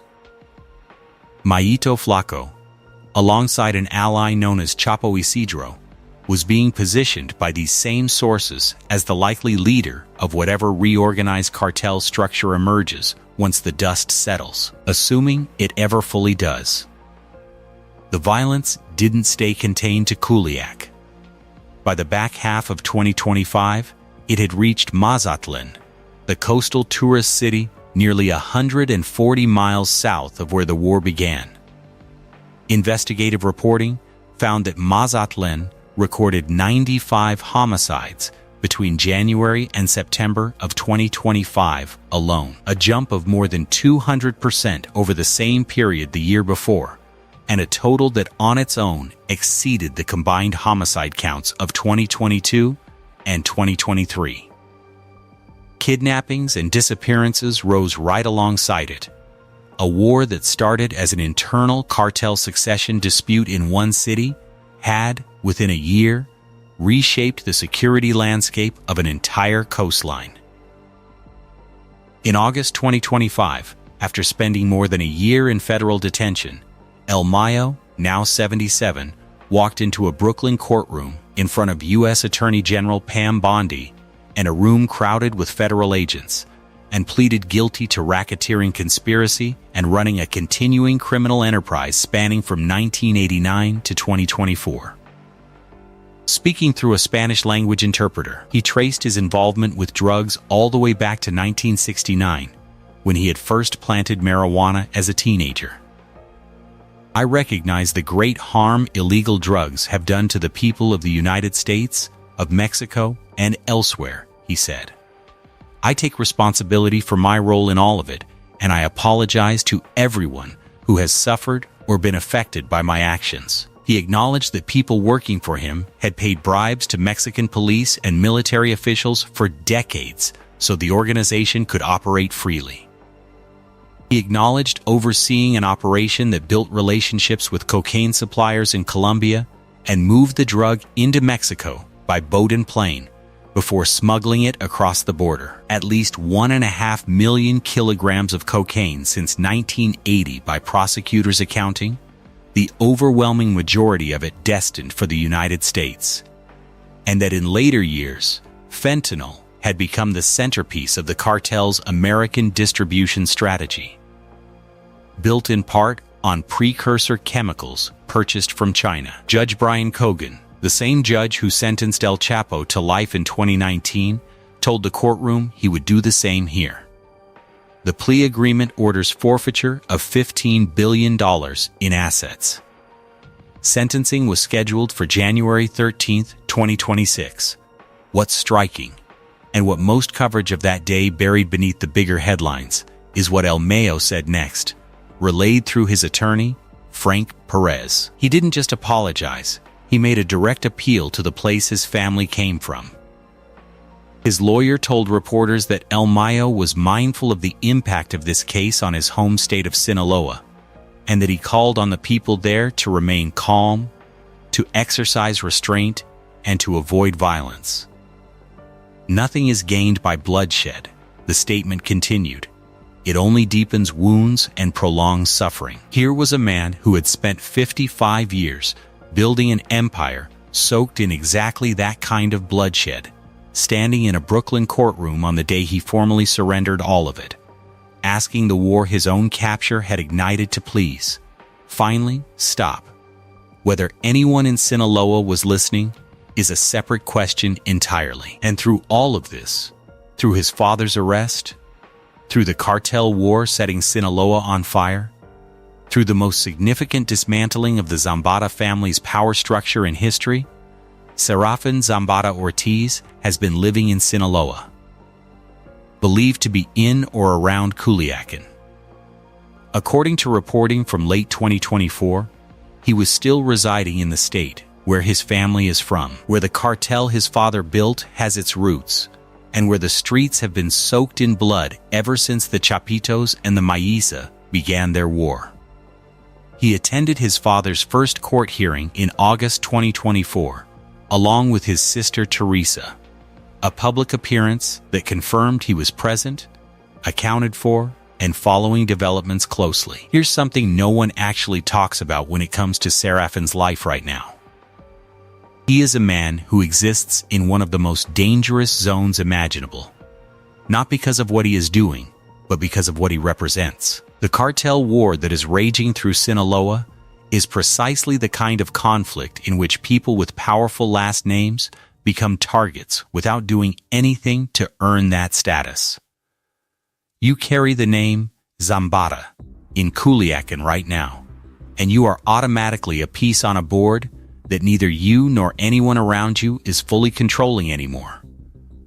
The Chapitos know who every Zambada is. They know where the family has interests, where family members have been seen, who the key figures are.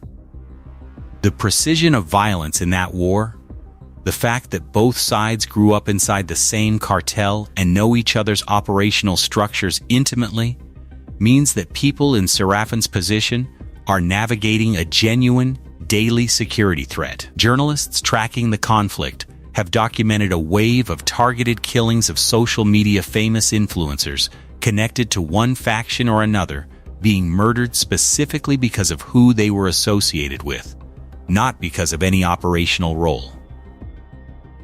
That's the texture of the danger Serafin exists inside, and at the same time, he cannot simply leave. He cannot fly to the United States because he has an American conviction on his record and pending legal exposure from additional charges that were never formally dismissed. He cannot present himself as a powerful cartel figure because the U.S. government is watching the Zambada family with more intensity than at any point in history. He cannot disappear into obscurity the way his father spent decades doing, because his name is too prominent and the eyes of both governments are trained on anyone connected to the Zambada network. What you're left with is a man trapped in a very particular kind of limbo, surrounded by the remnants of an empire that is fracturing, in a city at war, with a father who has now formally surrendered to the system he spent his entire life avoiding. The broader question of his role has always been complicated by the secrecy that surrounded his legal case. When he was arrested in 2013, the indictment was filed under seal. When he pleaded guilty in 2014, many details were kept from public view. When he was transferred between facilities in 2015, it became news precisely because no one could confirm where he actually was. That kind of deliberate opacity from prosecutors is usually a signal of either ongoing cooperation or ongoing investigation, sometimes both. And in the context of a family where multiple members provided various forms of cooperation to U.S. authorities, El Rey testified in El Chapo's trial, El Vicentillo provided years of testimony from a Chicago jail cell, the question of whether Serafin Zambada Ortiz made similar arrangements has never been publicly answered. What is on record is that his 5.5-year sentence has repeatedly been described by people who've studied the case as unusually low for the scale of trafficking activity he admitted to, and that several accounts attribute that outcome specifically to cooperation with U.S. authorities, though the details, like almost everything else in his file, remain sealed. The relatively light sentence he received compared to what the charges theoretically warranted has led many legal analysts and law enforcement observers to speculate that the deal involved something more than a simple guilty plea.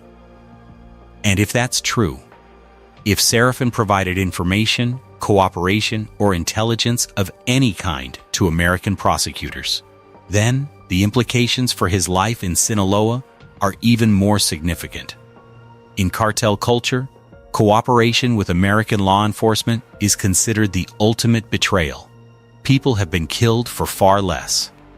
The Chapito's own federal indictment described methods that prosecutors said included torture by electrocution and feeding rivals, dead or alive, to tigers kept on cartel properties.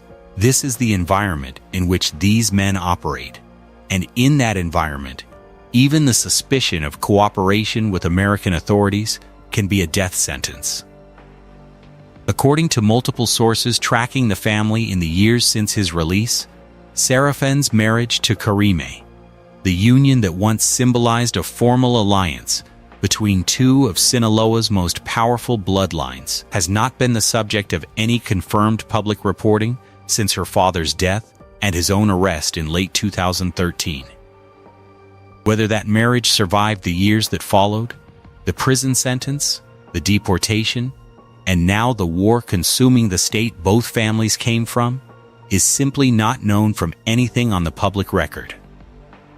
That gap itself says something. A wedding at 15 that once made headlines in the context of cartel dynasty building has, like nearly everything else about Serafin's adult life, disappeared into the same deliberate silence that swallowed his court case. Few sources report anything concrete about his current domestic life at all.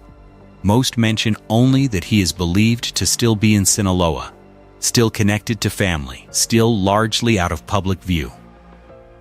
But even that thin sliver of confirmed information tells you something about the shape of the life he's built since 2018.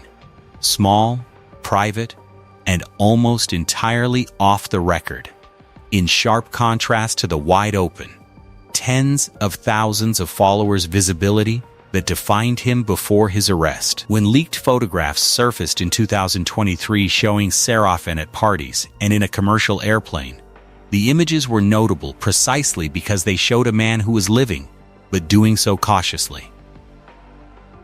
No more gold-plated rifles posted to social media. No more luxury car collections displayed for tens of thousands of followers.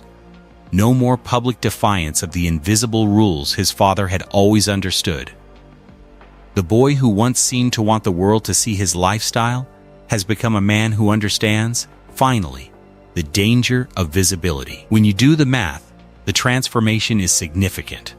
From someone whose social media posts were being cited in news stories across the world at the time of his 2013 arrest, to someone who now moves through the world with as little digital footprint as possible. Researchers who've studied this exact pattern across multiple cooperating Sinaloa-affiliated families note that it tends to repeat itself.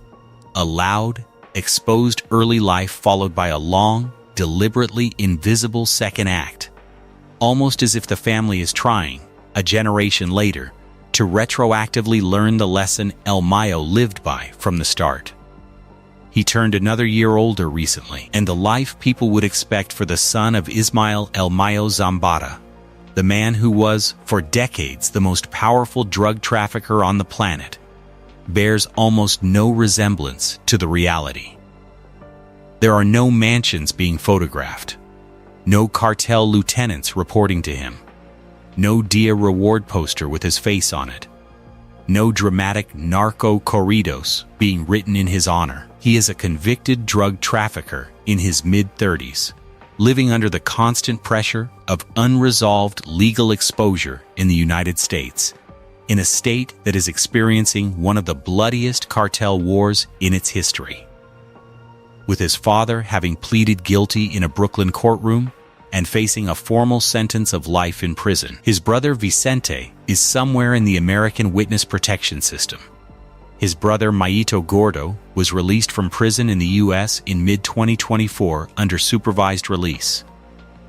His brother Maito Flaco, Ismael Zambada Siqueiros, is currently believed, according to multiple sources tracking the war, to be the most powerful remaining figure connected to the Zambada name, having led La Maiza to what looks, as of the most recent reporting, like the upper hand in the fight for what's left of the cartel's territory.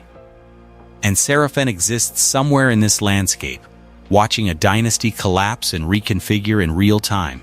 Simultaneously, the question that hangs over everything, and this is the only question left to answer right now, is whether Serafin Zambada Ortiz will follow the path of his brothers who cooperated and built new identities in the shadows of the American legal system, or whether he will find a way to survive the war that has consumed the place he grew up in. Because Sinaloa is not done with this family. The war between La Maiza and the Chapitos shows no sign of ending cleanly, even with one side now reportedly dominant. There have been rumors, reported by analysts following the conflict, of a possible alliance forming between a weakened Chapitos faction and an outside cartel as a last resort to avoid total defeat. A sign that even a winning side in a war like this doesn't get a clean, final victory. Just a different and possibly longer fight. And somewhere in the middle of all of it, men like Serafin exist, defined by their bloodline, constrained by their legal history, and surrounded by a level of danger that most people cannot conceive of. Other countries and criminal justice systems have taken notice of how the United States has handled the Zambada family.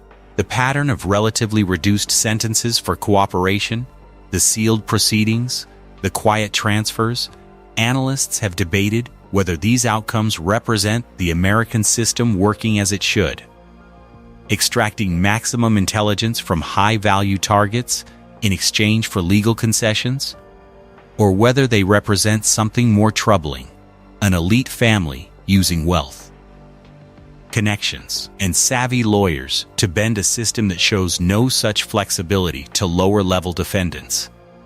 But even if you believe the system worked exactly as intended, even if every deal the Zambada sons made was a fair exchange for the intelligence it produced, what you still can't export, what can't be replicated by other criminal families looking at this playbook, is the specific combination of leverage, timing, and information that made those outcomes possible. If other cartel families try to copy what the Zambadas did, walking into American custody and trading testimony for shortened sentences, they're more likely to replicate only the most visible and superficial parts of it, and not the actual conditions that made it work. And those conditions are worth breaking down, because there are at least 3 or 4 specific factors that made the Zambada family's experience genuinely singular. First, there's the matter of scale and timing. El Mayo wasn't just another regional trafficker. For the back half of his career he was, alongside El Chapo, one of the 2 co-founders of literally the largest drug trafficking organization on the planet. The intelligence value of anything his sons or brother could offer prosecutors wasn't comparable to what a mid-level operator from a smaller, regional outfit could trade. You can't manufacture that kind of leverage by simply deciding to cooperate. You need to actually have decades of organizational knowledge sitting inside your head, which most people connected to most cartels simply don't have. Second, there's the matter of having survived long enough to even get there. El Mayo ran his operation for 55 years without an arrest. That kind of longevity created generational depth. Sons, brothers, nephews, all of whom grew up inside the operation and absorbed institutional knowledge over decades rather than years. Most cartel leaders don't last that long. Most get killed, get arrested young, or get sidelined by their own organizations long before their children are old enough to have absorbed that much insider knowledge to trade. Third, there's the legal infrastructure itself. Experienced, well-resourced American defense attorneys who specialize in exactly this kind of negotiation, paid for with cartel money that most defendants facing similar charges simply don't have access to. That isn't a secret weapon other families can't theoretically buy, but it requires liquidity at a scale that very few criminal organizations, even large ones, can sustain after their leadership starts falling. And fourth, and this is the part that's genuinely impossible to replicate going forward, the conditions that allowed this to work have already been used up. El Mayo himself is now in the system. The leverage that came from him being free, operational, and uncharged is gone. Any future Sinaloa figure looking at the Zambada family's outcomes as a model is looking at a closed door, the specific configuration of free patriarch, multiple captured relatives each trading testimony, ongoing operational relevance cannot exist again in quite the same way, because the patriarch himself has now pleaded guilty, and the empire he ran no longer functions as a single coherent entity that anyone has fresh, valuable knowledge about. There's a fifth factor too. One that's less about the Zambadas specifically, and more about the political moment they happen to be processed in. The fentanyl crisis changed the calculation American prosecutors are making with every cartel-linked defendant who comes through the system now. Overdose deaths tied to synthetic opioids climbed into the hundreds of thousands over the past decade, and that death toll has rewritten the politics around cartel prosecutions at every level of the Justice Department. Attorneys general standing at podiums now use words like foreign terrorist organization to describe the Sinaloa cartel, language that didn't exist in earlier eras of drug war prosecution, when even a cartel co-founder's case could move through the system more quietly. The Zambada sons largely cut their deals before that political shift fully took hold. A defendant with their same family ties, the same charges, the same offer to cooperate, arrested today instead of a decade ago, would be negotiating with prosecutors operating under enormous public pressure to look tough rather than efficient.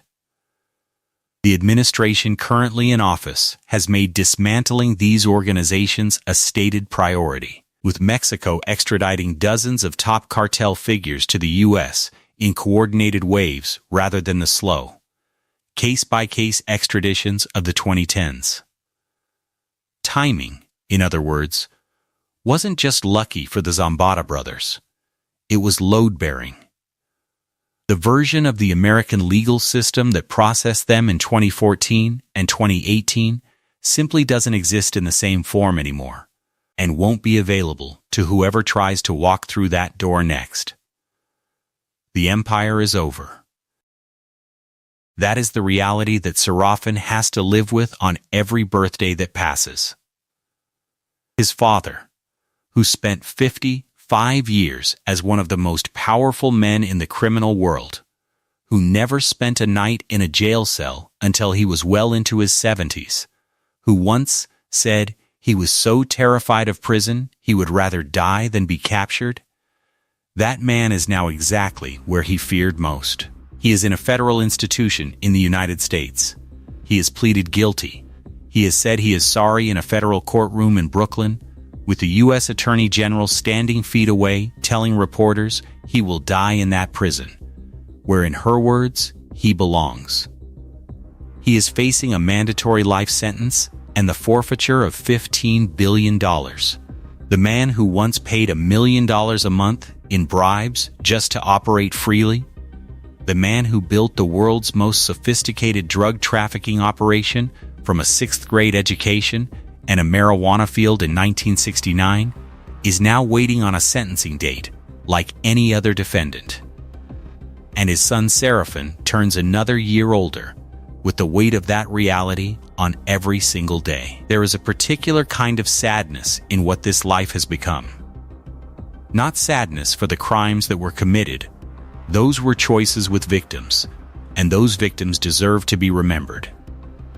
But sadness in the sense that this story illustrates something worth understanding.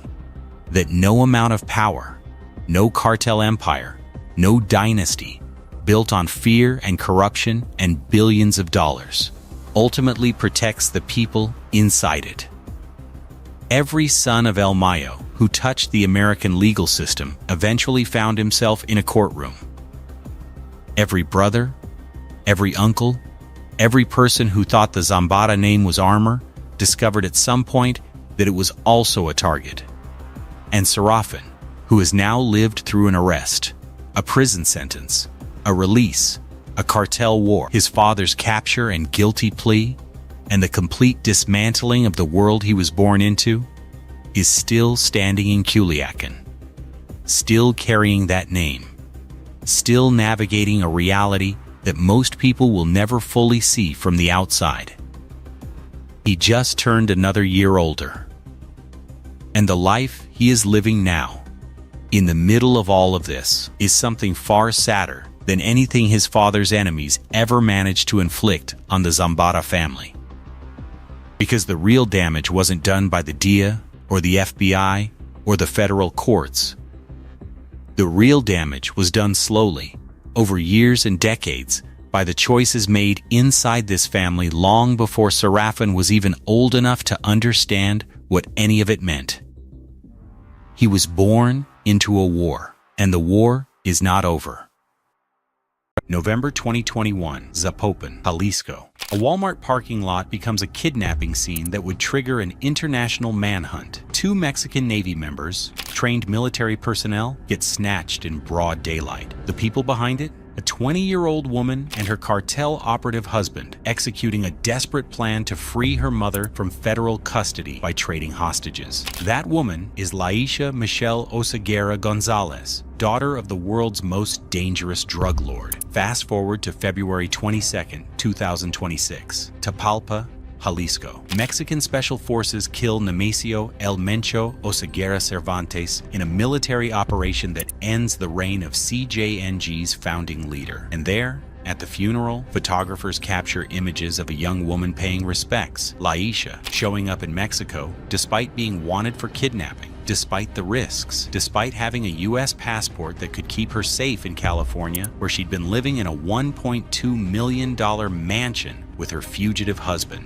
Here's what makes her story different from every other cartel daughter. She's the only one who walked away clean. Her brother El Menchito is serving life in a U.S. prison. Her sister Jessica did 30 months for money laundering. Her husband El Gaucho just got sentenced to 11 years and 8 months. Her father got killed by the Mexican military. Her mother did time for running cartel finances. But Laisha, she's never been charged in the United States. Mexico wants her for the kidnapping, but she's a U.S. citizen living somewhere in California, allegedly running a coffee shop, blending into American suburban life like the criminal empire that raised her never existed. Born in California, raised between two worlds, trained in cartel operations from childhood, involved in violent crimes by her early 20s, and now living free while everyone around her falls. This is the story of how El Mencho's youngest daughter became the ghost of a narco dynasty. By the end of this, you're going to understand exactly how she pulled off what nobody else in her family could, surviving with her freedom intact while the empire burned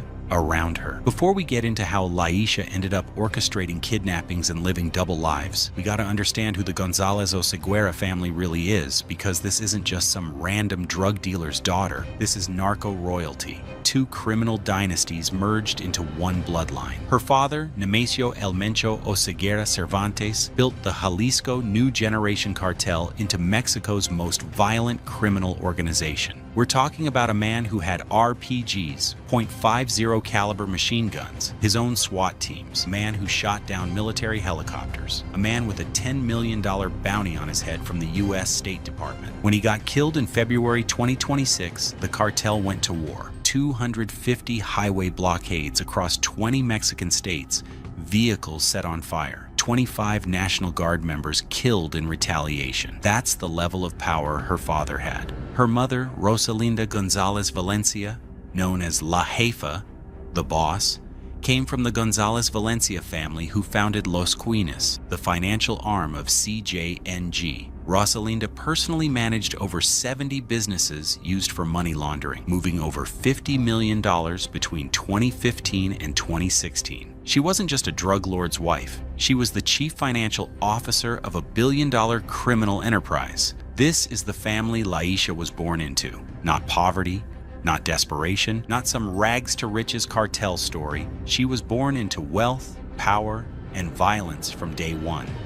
And unlike her siblings, who got caught up in the life and paid the price, Laisha learned how to move between two worlds, the cartel princess in Mexico and the American citizen in California, without ever getting trapped in either one. The kidnapping in 2021, the mansion in Riverside, the coffee shop cover story, her appearance at El Mencho's funeral. None of it makes sense until you understand that Laisha represents something new in the cartel world. She's the first generation that figured out how to use American citizenship as the ultimate escape hatch, how to participate in cartel operations while maintaining plausible deniability, how to be visible enough to maintain family respect, but invisible enough to avoid prosecution. And the craziest part, she's still out there, living free, while everyone wants to know, how long can she keep running before her luck runs out? Early life, born into two worlds, 3 to 7. Let's rewind to 2001. Somewhere in California, the exact location hasn't been publicly confirmed, but sources indicate she was born in the United States. Laisha Michelle Oseguera Gonzalez enters the world as an American citizen, not by choice, but by her parents' strategic planning. Because even back then, before CJNG existed, before El Mencho became the most wanted man in Mexico, the family understood that U.S. citizenship was insurance. Her early childhood is shrouded in secrecy, but here's what we can piece together from family history and cartel timelines. Her father, El Mencho, had already lived in the United States. During the 1980s and early 1990s, he got arrested in San Francisco in 1986 at age 19 for stealing property and carrying a loaded gun. He lived in the Bay Area, got involved in methamphetamine production in Redwood City, got arrested again in 1989 for selling narcotics, got deported, came back, and finally got hit with federal drug charges in Sacramento in 1992. After that 1992 arrest, El Mencho got deported to Mexico for good. He couldn't return to the U.S. without facing federal charges. But here's the thing. He married Rosalinda Gonzalez Valencia in 1996, and her family, the Gonzalez Valencias, had deep roots in both countries. They understood how to move money, how to use American businesses as fronts, how to maintain operations on both sides of the border. The Gonzalez Valencia family wasn't just connected, they were cartel royalty themselves. Rosalinda's family had originally grown avocados in rural Mexico, then transitioned to cultivating marijuana and opium poppies in the 1970s. By the time Rosalinda married El Mencho, her brothers had already formed Los Quines, which would become the financial arm of what would later be CJNG. Her brother Abigail Gonzalez Valencia, known as El Quini, was a financial genius who understood international banking, shell companies, and money laundering on a level most criminal organizations never achieved. The Gonzalez Valencia siblings, and there were many of them, controlled billions in assets. They owned legitimate businesses across multiple countries. They had bank accounts in Switzerland, the Cayman Islands, and other tax havens. They understood that the real power in organized crime isn't just moving drugs. It's cleaning the money afterward, investing it in legitimate enterprises, and building wealth that can't be seized. Multiple Gonzalez Valencia brothers have been arrested over the years. Jose Gonzalez Valencia, known as La Chepa, got extradited from Brazil to the United States on cocaine trafficking charges. Elvis Gonzalez Valencia got arrested in 2016 as CJNG's lead financier, though he was later released. Gerardo and Juan Carlos were also involved in cartel operations. Even the sisters, Maria Yvette and Noemi, were suspected of money laundering through businesses they controlled. So when El Mencho married Rosalinda in 1996, it wasn't just a wedding, it was a merger. El Mencho brought muscle, violence, and trafficking expertise. The Gonzalez Valencias brought money, financial infrastructure, and international connections. This marriage created the foundation for what would become CJNG's dominance. And Laisha, born from this union, inherited both bloodlines' expertise.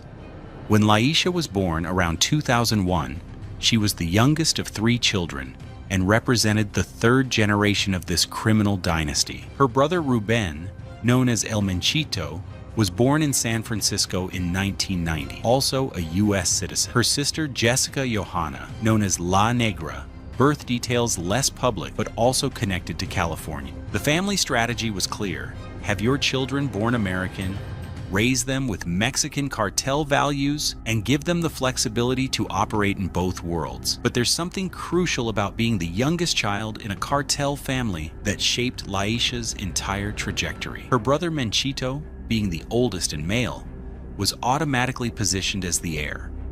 From childhood, he was being groomed to take over CJNG operations. Her sister Jessica, as the middle child, was being trained in the financial operations alongside their mother. But Laisha, the baby of the family, the youngest daughter, she had different pressures and different opportunities. Laisha's early years were split between the United States and Mexico, while her father was building CJNG from the remnants of the Millennial Cartel in the mid-2000s.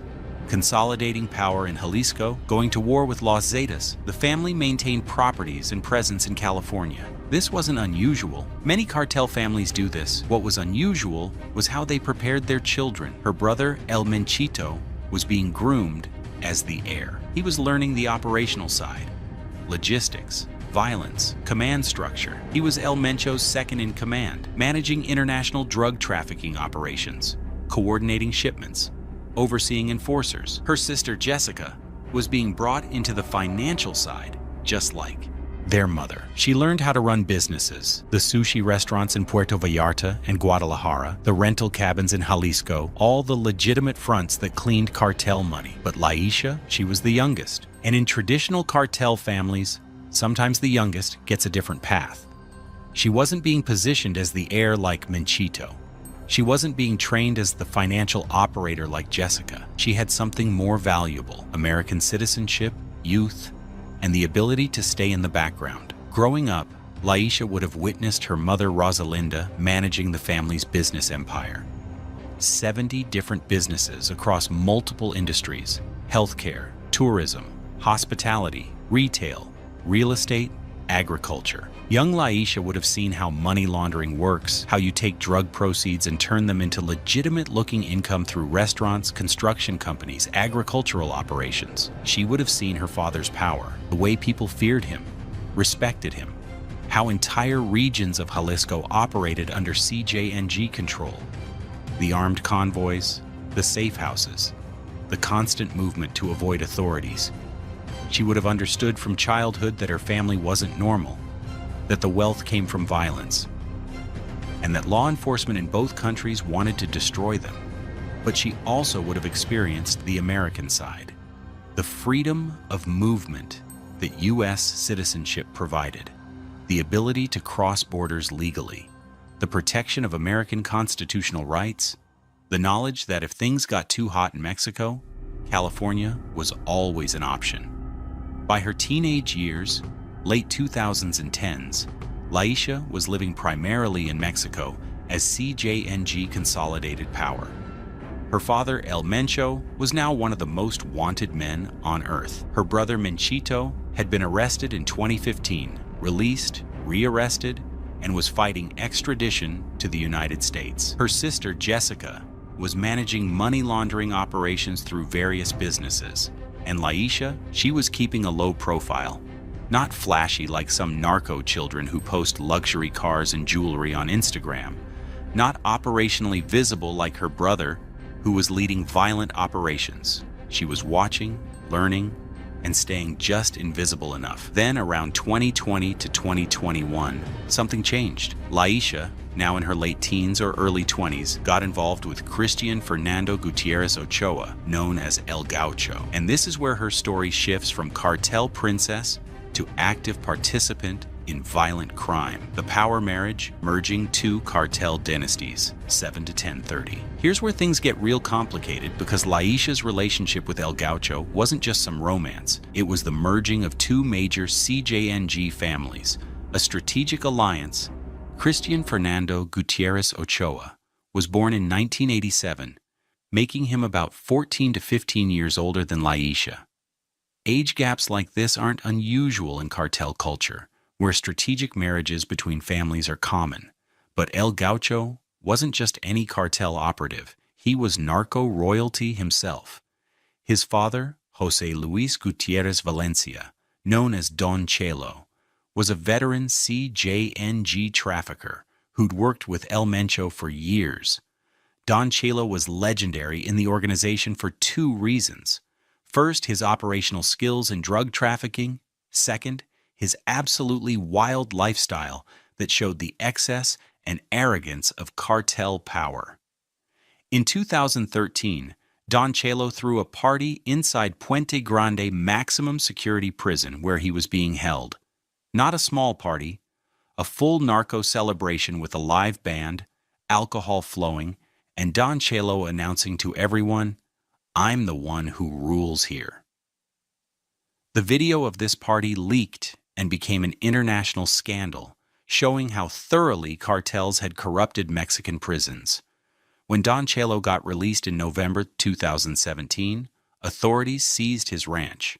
What they found there painted a picture of narco excess: gold-plated pistols with engravings of San Judas Tadeo, Ferrari logos, Louis Vuitton symbols, a Bengal tiger, exotic birds. This was the world El Gaucho came from.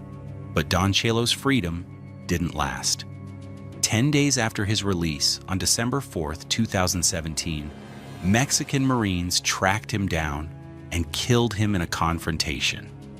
El Gaucho's father died in a hail of bullets, and Christian inherited both his father's position in CJNG and his vendetta against the government. Now here's where the family connections get even deeper. El Gaucho's sister was married to El Menchito, Laisha's brother. So when Laisha and El Gaucho got together, it meant El Mencho's daughter married to Don Chelo's son. El Mencho's son married to Don Chelo's daughter. Two of the most powerful CJNG families completely intertwined. This wasn't random. This was dynasty building. This was ensuring that power, money, and operational control stayed within trusted bloodlines. El Gaucho had started working for CJNG in 2014 at age 17, right after his father's imprisonment. By the time he got together with Laisha around 2020 to 2021, he was a trusted operative. According to U.S. prosecutors, between 2014 and 2023, El Gaucho personally coordinated the transportation and distribution of 40,000 kilograms of methamphetamine and 2,000 kilograms of cocaine from Mexico to the United States. That's 88,000 pounds of meth and 4,400 pounds of cocaine. But his specialty wasn't just trafficking, it was money laundering.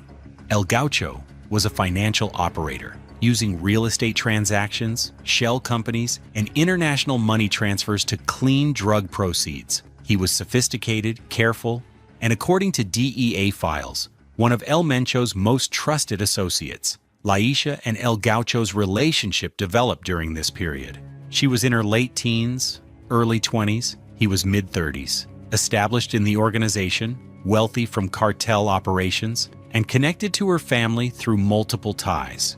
Whether it was love, strategy, or both, the relationship solidified their family's alliance, and then in November 2021, their relationship would be tested in the most violent way possible when they made a decision that would change both their lives forever. The kidnapping, November 2021, 10:30 to 1500, November 15th, 2021. Mexican authorities arrested Rosalinda Gonzalez Valencia, La Jefa, Laisha's mother, on money laundering charges. For Laisha, this wasn't just her mother getting arrested. This was the financial brain of CJNG, the woman who managed $50 million in laundering operations, the matriarch of the family, now in government custody. According to the timeline pieced together by investigators, Within hours of Rosalinda's arrest, Laisha and El Gaucho put together a plan. A desperate, violent plan that shows how deeply Laisha was embedded in cartel operations and how willing she was to cross lines that most people can't even imagine. The plan was simple in concept, but insane in execution. Kidnap Mexican military personnel and trade them for Rosalinda's release. Force the government's hand through hostage exchange. It's the kind of plan that only makes sense when you've grown up in a world where violence is currency and human lives are negotiating chips. On November 15, 2021, the same day as Rosalinda's arrest, Laisha and El Gaucho, along with other CJNG operatives, targeted 2 Mexican Navy members. The location, a Walmart parking lot in Zapopan, Jalisco. Public space, middle of the day, but in CJNG-controlled territory, where the cartel operates with terrifying boldness. The 2 Navy members, 1 male, 1 female, were grabbed. Professional military personnel, trained in combat, taken by surprise in a coordinated operation. This wasn't some random street crime. This was a planned military-style abduction executed by people who knew what they were doing. For 4 days, those 2 sailors were held hostage. 4 days of their families not knowing if they were alive. 4 days of the Mexican government trying to locate them while CJNG made their demands clear: release Rosalinda or the hostages die. The Mexican Navy launched a massive search operation. They knew CJNG had their people. They knew the stakes. But finding them in CJNG territory, where the cartel has informants everywhere, where every civilian could be reporting to the organization, where safe houses are hidden throughout the region, it was like searching for needles in a haystack made of violence and corruption. November 19, 2021, 4 days after the kidnapping, authorities received a tip about a location in Puerto Vallarta. When they arrived, they found both Navy members alive, kneeling on the roadside. The female sailor was physically unharmed, shaken, traumatized, but alive and without major injuries. The male sailor was in worse condition. He'd been beaten during captivity. The message was clear: CJNG could have killed him, but they chose to beat him and release him to show they had power, but were willing to negotiate. But here's the thing: the plan failed completely. Rosalinda wasn't released. The Mexican government doesn't negotiate with cartels in these situations, especially not for high-value targets like La Jefa. Releasing her would have sent a message that kidnapping works, that CJNG can force the government's hand through violence. So Rosalinda stayed in custody, the sailors were recovered, and Laisha and El Gaucho became wanted fugitives for kidnapping Mexican military personnel. One of the most serious crimes in Mexico, carrying potential life. Mexican authorities launched investigations immediately. They knew CJNG was responsible. They had intelligence pointing to El Gaucho's involvement. But proving Laisha's direct participation was harder. She hadn't been physically present at the kidnapping scene according to some reports. She'd been in the planning and coordination, the behind-the-scenes orchestration. But Mexican prosecutors built a case anyway. Arrest warrants were issued for both of them. If caught in Mexico, they faced decades in prison for kidnapping military personnel, an offense the Mexican government takes extremely seriously because it directly attacks state authority. For Laisha, this was the moment everything changed. She'd gone from cartel princess to active criminal participant. She'd crossed from watching her family's operations to orchestrating violence herself. And now she was wanted, facing life in prison if caught in Mexico. El Gaucho was even more exposed. He was a known CJNG operative with drug trafficking charges already pending. The kidnapping added to his legal problems. He couldn't show his face anywhere in Mexico without risking arrest or execution by rivals. So they did what narco families do: when heat gets too intense, they ran. But this wasn't running to another Mexican state or hiding in the mountains of Jalisco. This was running north, crossing the border, disappearing into the United States. And this is where Laisha's American citizenship became her greatest asset. The Fake Death and California Escape, 1500 to 1900, December 2023. Approximately 2 years after the kidnapping, El Gaucho was one of Mexico's most wanted men. DEA had files on him. Mexican authorities were actively hunting him. CJNG rivals would kill him on sight. He needed to disappear completely. And then word spread through the cartel. El Mencho killed El Gaucho for lying. According to DEA informants who later reported this to U.S. authorities, El Mencho told his associates that he'd executed his son-in-law.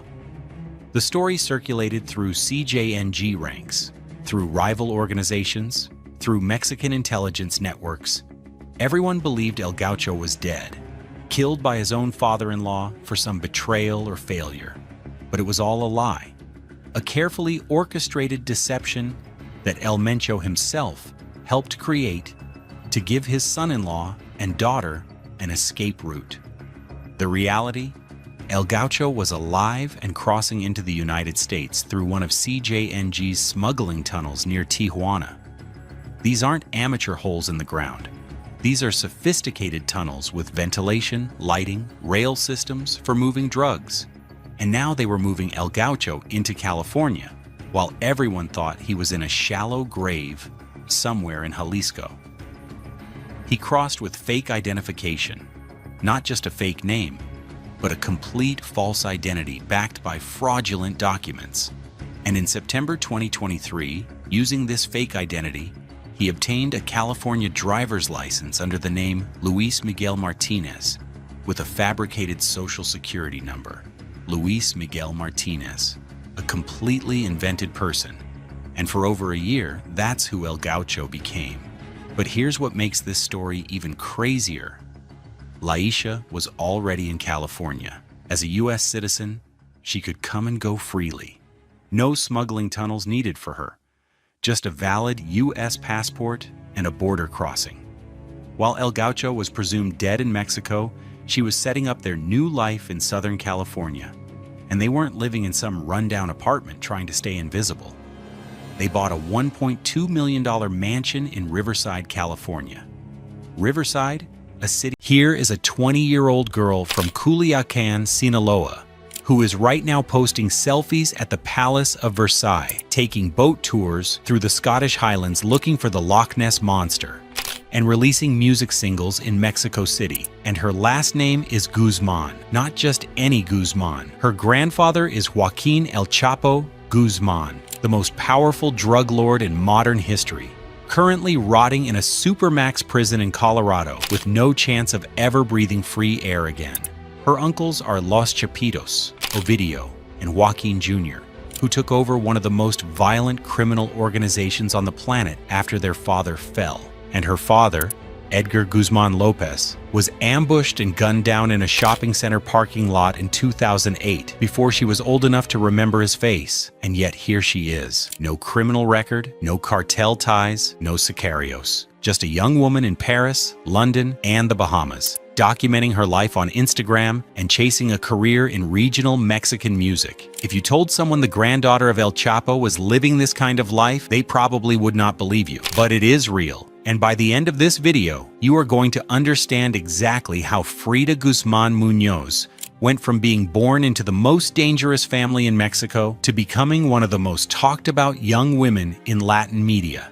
Stay with me, because this story goes a lot deeper than the luxury photos. Now, before we get into Frida's life specifically, I want to set the scene, because if you do not understand the world she was born into, none of the rest of this makes sense. When people hear El Chapo's granddaughter, they immediately picture one thing: narco royalty, private jets, armed guards, Sinaloa mansions, the whole aesthetic. And look, I get why people go there. That is the world her grandfather built. The Sinaloa cartel at its peak was responsible for the majority of all cocaine, heroin, methamphetamine, and fentanyl entering the United States. El Chapo was at the top of all of it. And he used that power to build a legacy that his children, and now his grandchildren, have to carry forever. But the issue with that picture, the narco royalty image, is that it does not fit Frida at all. She is not that. And I think that contrast is actually what makes her story worth telling on this channel. So for this video, when I talk about Frida's lifestyle, I am talking about something genuinely unusual. This is a young woman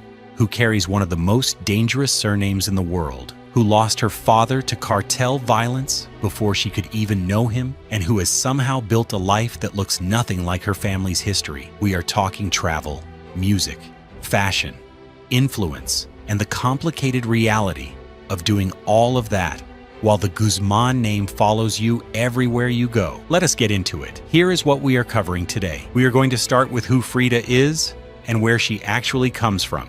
And I mean that on every level. Then we are going to talk about her father, Edgar Guzman Lopez, and what happened to him, because that is the foundation of everything. After that, we are going to get into the lifestyle, the travel, the social media, the music career, all of it. And finally, we are going to talk about what it actually means to carry the Guzman name in 2025 and how Frida herself is navigating that. This is going to be a full picture. Let us go. So let us start at the beginning. Frida Sofia Guzman Munoz was born in 2005 in Culiacan, Sinaloa, which, if you know anything about the cartel world, you already know is essentially ground zero for Sinaloa cartel operations. This is the city that El Chapo built his empire in. This is the city where his soldiers walked the streets with impunity for decades. And this is the city where Frida's father would be killed just 3 years after she was born. Her father was Edgar Guzman Lopez, El Chapo's eldest son from his second wife, Griselda Lopez Perez. Now, Edgar was not just a son of El Chapo in name only. He was involved. He was being groomed for the cartel life the same way all of El Chapo's sons were. He had access, he had money, and he had the protection that comes with being the firstborn of the most feared drug lord in the Western Hemisphere. And for a while, that protection seemed untouchable. Frida's mother was a young woman named Frida Munoz, and together, she and Edgar had their daughter in 2005. Frida was 3 years old when everything changed. Now here is where I need to give you some context, because the event that shaped Frida's entire life is directly tied to one of the most violent chapters in Mexican cartel history. In 2007 and 2008, El Chapo was at war, not with the government, with his own people. The Beltran Leyva brothers had been some of his most trusted lieutenants for years. 5 brothers, all deeply embedded in the Sinaloa cartel's northern operations. They handled territory, they moved product, they were family in every sense of that word inside the cartel structure. But in early 2008, one of those brothers, Alfredo Beltran Leyva, known as El Mochomo, was arrested by the Mexican military in Culiacan. And the Beltran Leyvas were convinced that El Chapo had given him up, that he had betrayed his own people to protect his roots and his power. Whether that was actually true, nobody outside of that circle knows for certain. What we do know is what happened next. The Beltran Leyvas declared war on El Chapo, and they decided to deliver their message in the most brutal way possible. On May 8, 2008, Edgar Guzman Lopez was at a shopping center, a place called City Market in Culiacan. He was 22 years old. He was there with his cousin, Cesar Ariel Loera, and a friend named Arturo Meza Cazares. Normal day, except it was not. At least 15 gunmen showed up, armed with assault rifles and grenade launchers. What happened next was the kind of thing that becomes legend in cartel history. More than 500 AK-47 bullet casings were recovered at the scene. A bazooka was also used. 3 young men were dead. One of them was Edgar Guzman Lopez, El Chapo's firstborn son. He was 22 years old. His daughter, Frida, was 3. Now I want you to think about the scale of El Chapo's grief for a second, because this detail always hits different. After the murder, El Chapo ordered every single red rose in Culiacan to be purchased for his son's burial. Everyone.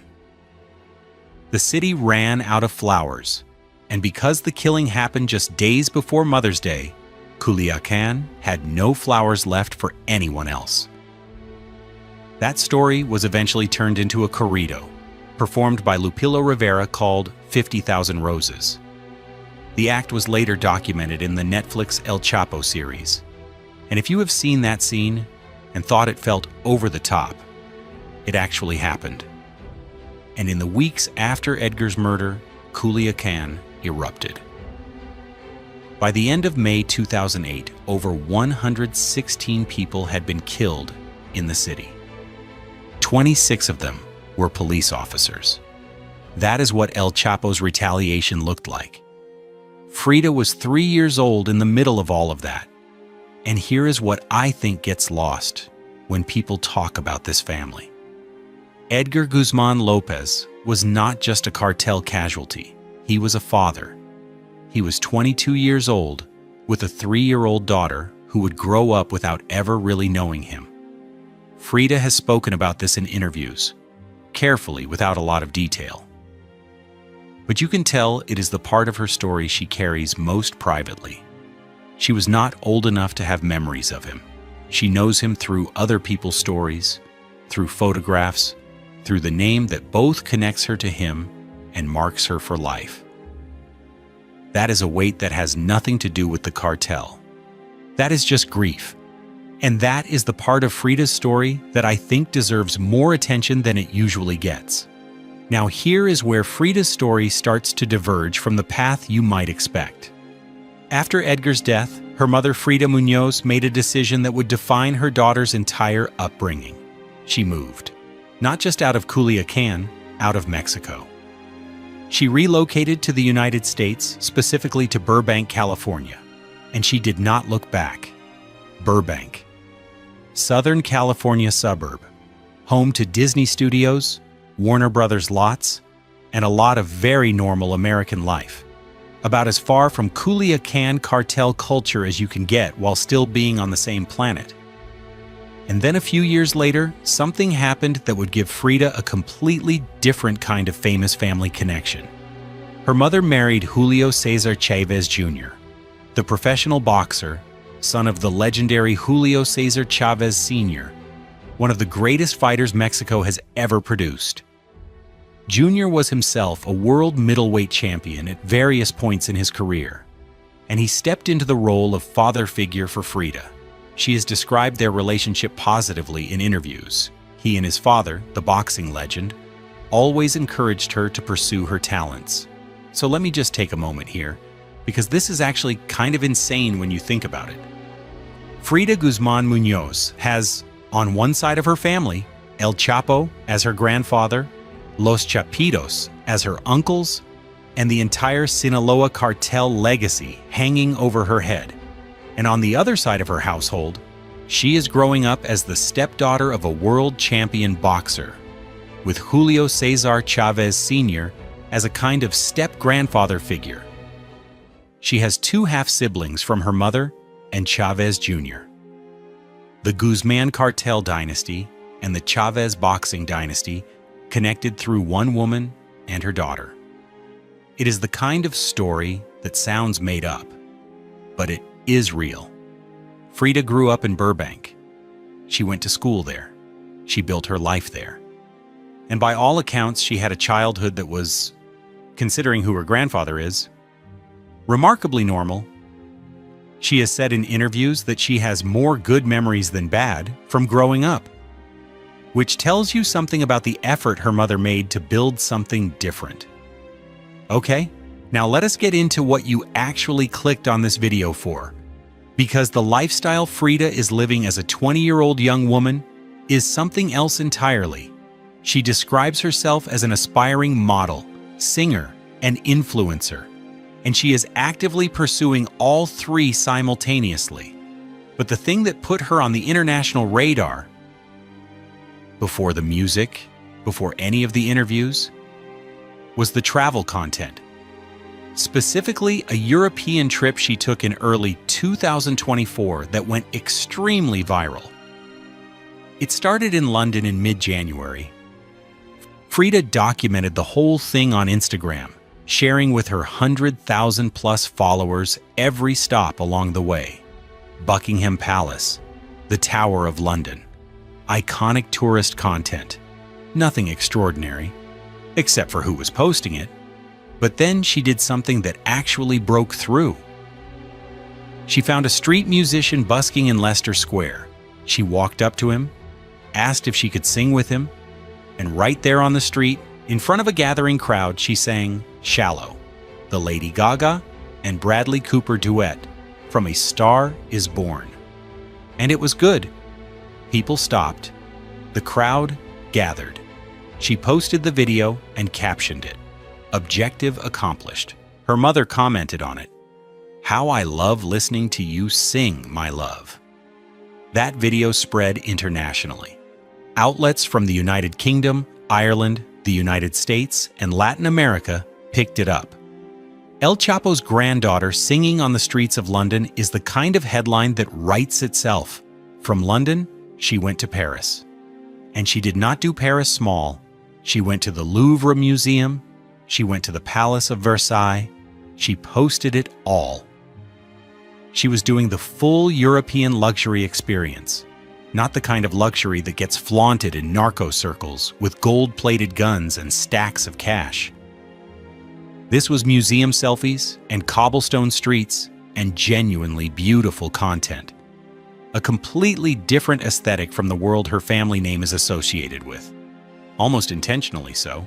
And then she went to Scotland, which honestly is where this trip became legendary. She first hit Edinburgh, where she visited Edinburgh Castle, and this is real, I promise I am not making this up, she went to the Johnny Walker Princes Street Experience for a whiskey tasting session. She posted it. El Chapo's granddaughter doing a Scotch whiskey tasting in Edinburgh, a photograph that exists on the internet. And then she went to the Scottish Highlands and went out on a boat on Loch Ness to look for the Loch Ness Monster. She filmed the whole thing. She shared the footage. She was out there on the water, hat on, phone out, genuinely searching for a mythical creature that most scientists agree almost certainly does not exist. She did not find Nessie, but she was out there looking.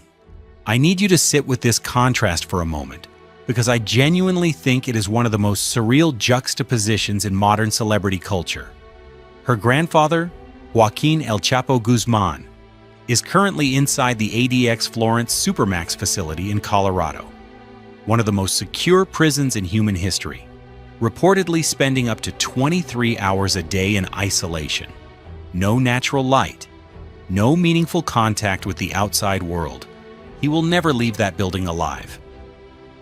And at the same exact moment in time, his granddaughter is on a wooden boat on a lake in the Scottish Highlands, filming herself looking for a fictional lake monster and posting it to Instagram. That is not a metaphor.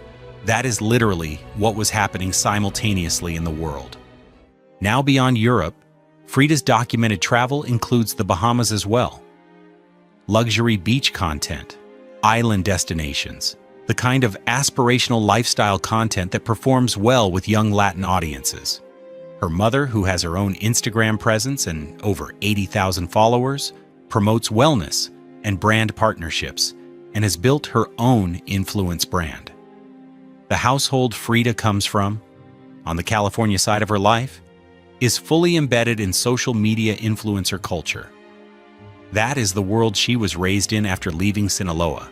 And it shows, but I want to be clear.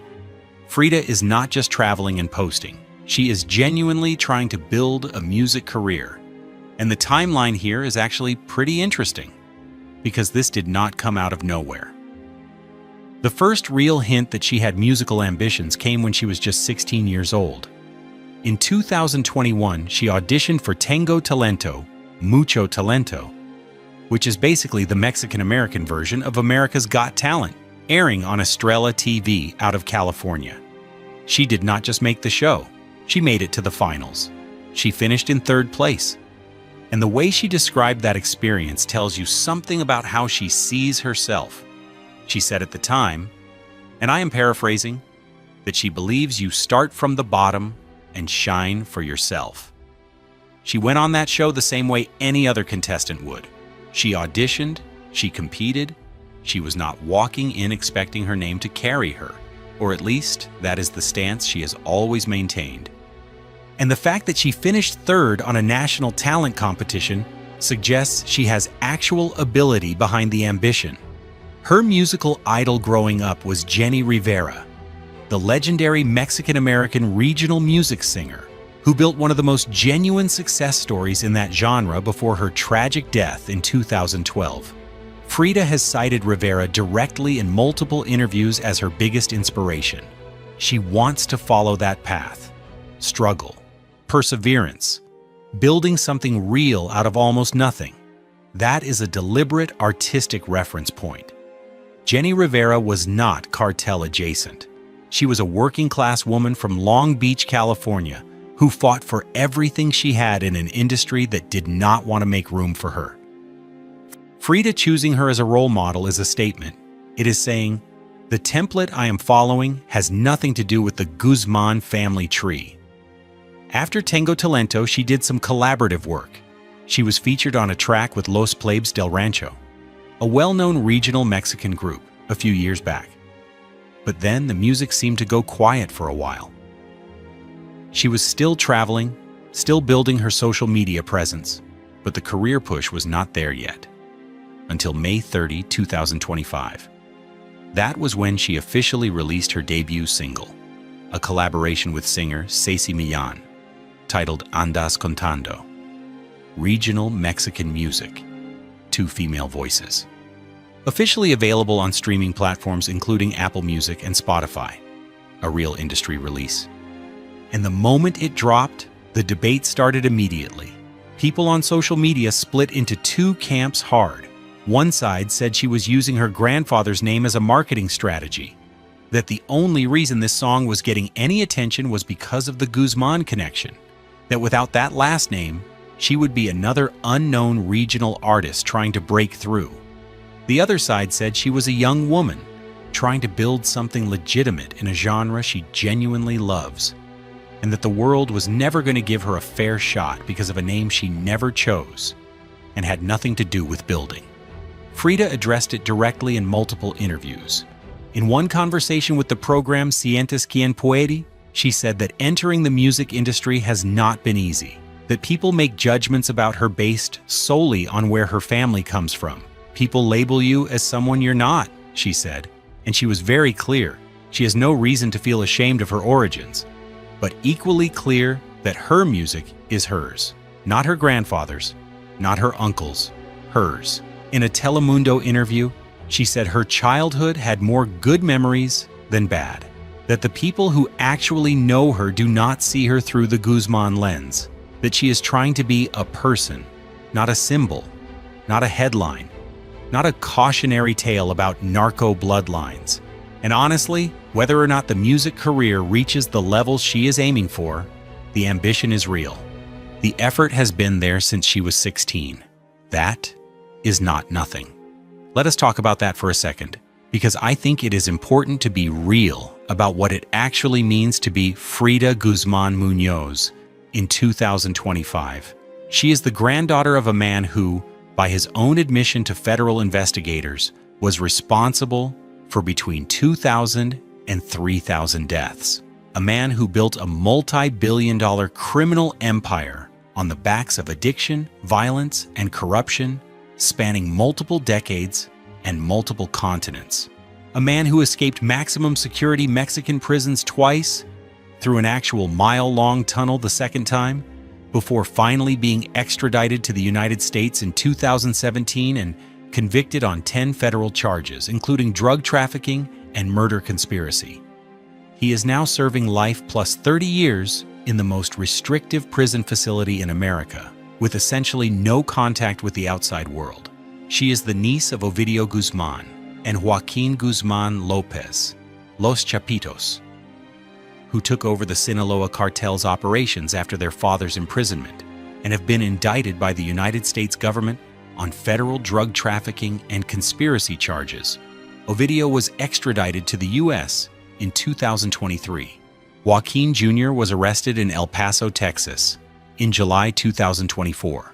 Both of her uncles are facing the same federal system that put their father away for life. Her family is not just famous.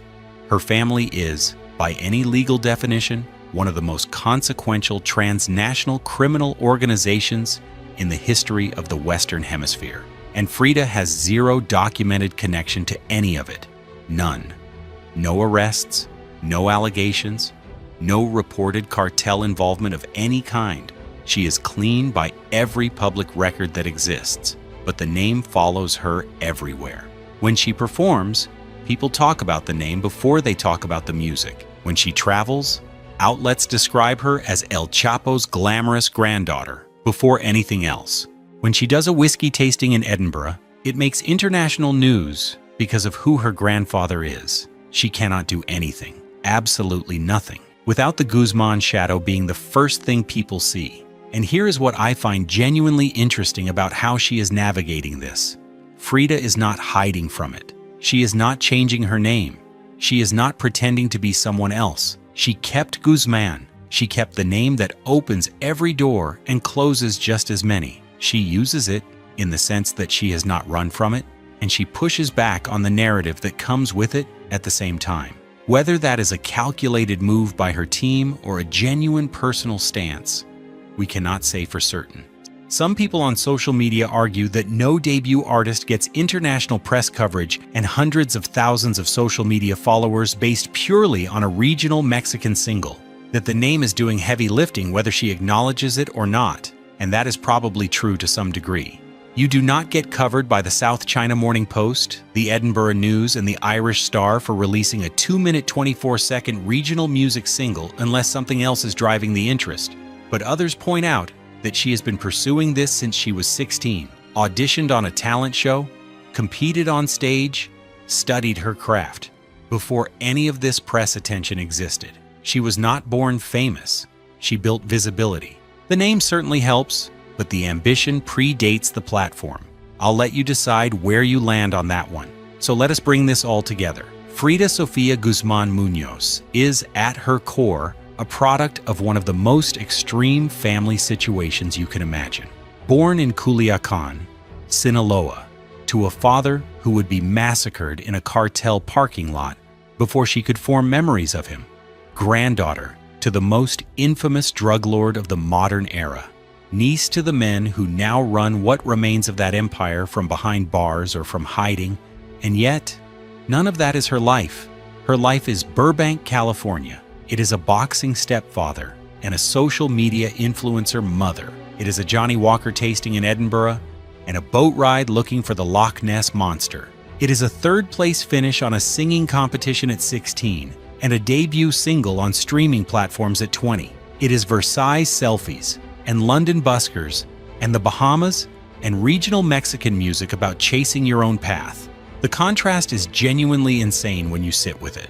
Her grandfather is in a 6-by-9-foot cell with no natural light. Her uncles are facing federal extradition proceedings, and she is posting Loch Ness boat content and releasing music on Apple Music. That is not disrespect to anyone. That is just the reality of what generational distance from a criminal legacy can look like when someone makes the decision to go a different direction. Her mother made that decision when she moved to California after Edgar's murder. She raised Frida away from all of it. And Frida has leaned into the life that decision made possible. The question that lingers after all of this is simple. Can she ever fully separate from the name? And honestly, based on everything I have seen, I do not think the goal is separation. I think the goal is redefinition. To be the generation that proves the Guzman name does not automatically mean violence, prison, destruction. To stand up and say, this name is mine too, and I'm going to do something different with it. Whether the music takes off, whether the modeling and influencer work builds into something real, whether the world ever fully lets her just be Frida, that is still being written. But what is clear is that she is writing it herself, on her own terms, under one of the most intense microscopes in Mexican cultural history. And for a 20-year-old from Burbank, whose father was killed before she could know him, whose grandfather is the most wanted man in American prison history, whose uncles are Los Chapitos, that is actually remarkable. That is everything on Frida Guzman Munoz. If you made it to the end of this video, I genuinely appreciate that. This one had a lot of layers, and I wanted to make sure we did it justice. If you want to see more content on the families behind the cartels, or the next generation of figures living in the shadows of their fathers and grandfathers, let me know in the comments below. There is a lot more ground to cover on this topic, and I want to know which direction you want to go next. Thank you for watching. I hope you enjoyed this, and make sure you subscribe. El Menchito, the most dangerous young man to ever walk the streets of Mexico. Mexican security forces say they've arrested one of the leaders of the Jalisco New Generation drugs cartel known as El Menchito. El Mencho is considered in law enforcement circles to be Chicago's public enemy #1. Sometimes the most dangerous criminals in the world aren't the ones you see on the news every day. What if I told you that one of the most powerful drug lords in history had a son who was even more ruthless than him? I'm talking about Ruben Oseguera Gonzalez, better known as El Menchito, the heir to the Jalisco New Generation cartel empire, and quite possibly the most dangerous young man to ever walk the streets of Mexico. If you're surprised that you haven't heard much about this guy, that's fair. The Mexican government and U.S. authorities tried to keep his story quiet for years. But now that he's been sentenced to life plus 30 years in America's most secure prison, we can finally tell the full story of how a 13-year-old kid from California became the second most powerful man in one of the world's deadliest criminal organizations. This is the story of El Menchito, a man who personally executed 5 people by slashing their throats, ordered the downing of a Mexican military helicopter that killed 9 soldiers, trafficked over 1,000 metric tons of methamphetamine into the United States, and managed billions of dollars in drug money before his 25th birthday. We're going to cover his recruitment into the cartel as a teenager, his rise to become his father's right-hand man, the multiple arrests and releases that made him untouchable for years, and the final trial that put him away forever. Let's get into it. This is Ruben Oseguera Gonzalez, El Mencho's most dangerous son, and the crown prince of the Jalisco New Generation cartel. Born on February 14, 1990, in San Francisco, California, Menchito was technically an American citizen from birth, but his destiny was written in blood long before he could even walk. His father, Nemesio Oseguera Cervantes, better known as El Mencho, was already deep in the drug game when Menchito was born. The family moved back to Mexico when Menchito was young, and by the time he was 13 years old, his father was building what would become one of the most powerful criminal organizations in the world. Now here's where things get really dark. Most kids that age are worried about middle school and video games. But in 2003, when Menchito was just 13 or 14 years old, his father made a decision that would seal his son's fate forever. El Mencho recruited his own child into the Jalisco New Generation cartel. Think about that for a second. A 13-year-old kid, born in America, with every opportunity to live a normal life, was instead handed a gun and told he was now part of the family business. And this wasn't some small-time operation. CJNG was already becoming a major player in the Mexican drug trade, known for their extreme violence and military-style tactics. But Menchito wasn't just any recruit. He was the boss's son, which meant he had a target on his back from day one. Every rival cartel, every ambitious lieutenant, every law enforcement agency in Mexico and the United States would eventually want him dead or captured. His father knew this, but he brought him in anyway. By the time Menchito was in his early 20s, he wasn't just El Mencho's son anymore. He was the official second-in-command of the entire Jalisco New Generation cartel. Think about that. This guy was literally the #2 person in an organization that controlled drug trafficking routes across multiple countries, had thousands of armed soldiers, and generated billions of dollars in revenue every year. So what was Menchito actually doing day to day? This wasn't some ceremonial position where he just sat around collecting money. This dude was running major operations that would make your head spin. First, he was the international drug trafficking coordinator for the entire organization. That means every shipment of cocaine coming from Colombia through Mexico into the United States went through him. Every batch of methamphetamine manufactured in CJNG labs and shipped north had his approval. Every kilogram of heroin and fentanyl that crossed the border was part of his operation. We're not talking small amounts here. According to testimony at his trial, Menchito personally coordinated the trafficking of over 50 metric tons of cocaine and over 1,000 metric tons of methamphetamine. To put that in perspective, 1 metric ton is about 2,200 pounds. So we're talking about over 110,000 pounds of cocaine and over 2.2 million pounds of meth. That's enough drugs to supply entire cities for years. But the drug trafficking was just one part of his empire. Menchito was also running the financial operations for CJNG, which meant he was laundering billions of dollars in drug proceeds. He did this through real estate purchases, legitimate businesses, including his mother's car wash in Puerto Vallarta, and shell companies set up specifically to hide drug money. The guy was also coordinating fuel theft operations across Mexico. CJNG had a whole side business called Huachicoleo, where they would tap into government oil pipelines and steal gasoline to sell on the black market. This might sound like small-time stuff compared to drug trafficking, but we're talking about millions of gallons of stolen fuel generating hundreds of millions of dollars in additional revenue. And then there was the violence. According to the federal judge who sentenced him, Menchito led a whole team of hitmen and personally carried out executions. This wasn't some guy sitting in an office giving orders. He was out there with his hands dirty, making sure people understood that crossing CJNG meant death. The investigation begins. But while Menchito was building his empire, Mexican and American authorities were building a case against him. In 2013, Mexican military intelligence and the Criminal Investigation Agency started monitoring CJNG communications, trying to track down the organization's leadership. They were watching one public telephone booth line and 2 cell phone numbers that they knew were connected to high-ranking CJNG members. For months, they listened and waited, trying to figure out who was using these phones and where they were located. The break came when one of the mobile phones received a call from the public booth. Mexican authorities traced that call to a neighborhood called Jardines Universidad in Zapopan, Jalisco.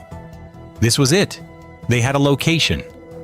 The Mexican army immediately dispatched undercover agents to monitor the neighborhood. They set up surveillance, watching and waiting for the phone to be used again. They knew they were close to something big, but they had no idea they were about to capture the second most powerful man in CJNG.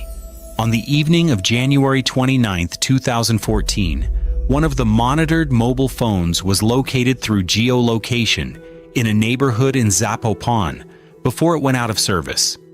The Mexican Army and Navy knew this was their chance. They sent a special forces unit from Mexico City to Zapopan to investigate. At 3:30 a.m. on January 30th, 2014, that special forces unit raided a residence in the Patria Universidad neighborhood.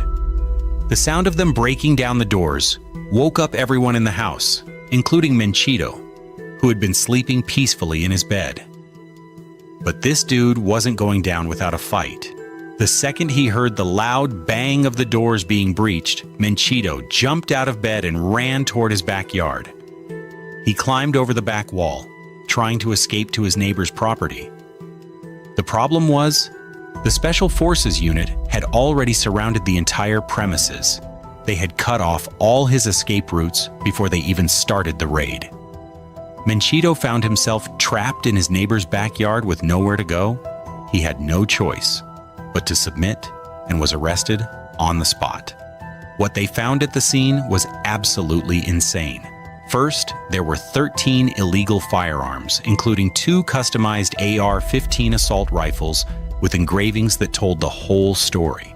1 rifle had CJNG02JR engraved on it, indicating that he was the number 2 person in the organization and junior because he was El Mencho's son. The other rifle simply said Menchito, his nickname. They also found over 1,000 rounds of ammunition and about $1.5 million in cash, $500,000 in US dollars, and almost 16 million pesos. This was just money sitting around his house like it was nothing. Menchito wasn't alone when they arrested him. He was with his brother-in-law, Julio Alberto Castillo Rodriguez, who went by the nickname El Ojo de Vidrio, Glass Eye. This guy was married to Menchito's sister Jessica and was apparently one of his most trusted associates. One thing that stood out to authorities was that Menchito had recently undergone nose surgery to alter his appearance. This is common for cartel leaders who are trying to avoid identification, but it also showed that he knew law enforcement was closing in on him. Within hours of Menchito's arrest, CJNG showed the world exactly why they were considered one of the most dangerous criminal organizations on the planet. Cartel gunmen hijacked 3 public buses throughout Guadalajara, doused them with gasoline, and set them all on fire. They used these burning buses to block city streets, sending a clear message to the Mexican government: don't mess with us. The U.S. consulate immediately issued warnings to American citizens in Guadalajara, telling them not to travel to southern parts of the city and warning against using roads leading to the Guadalajara International Airport. They were genuinely afraid that CJNG would launch more attacks in retaliation for Menchito's arrest. The Mexican government asked civilians to remain calm and said they would stay on alert for more violent responses. But the message was clear. Arresting El Mencho's son came with serious consequences. Menchito was charged with organized crime involvement, drug trafficking, money laundering, kidnapping, and illegal possession of firearms. He was sent to Altiplano Federal Prison, Mexico's maximum security facility, where El Chapo would later escape from in 2015. But after 11 months in custody, something absolutely shocking happened. A federal judge in the state of Mexico ruled that there was lack of evidence to hold Menchito and ordered his release. Think about that. They caught this guy with 13 illegal firearms, over 1,000 rounds of ammunition, $1.5 million in cash, and weapons with his name literally engraved on them. And a judge said there wasn't enough evidence. The judge specifically absolved him of illegal possession of firearms and weapons of military use, despite the fact that he was literally caught red-handed with these items. It was one of the most controversial judicial decisions in recent Mexican history. But here's where it gets even crazier. As Menchito walked out of Altiplano prison on October 16, 2014, members of the Criminal Investigation Agency were waiting for him at the exit. They immediately arrested him again on different charges.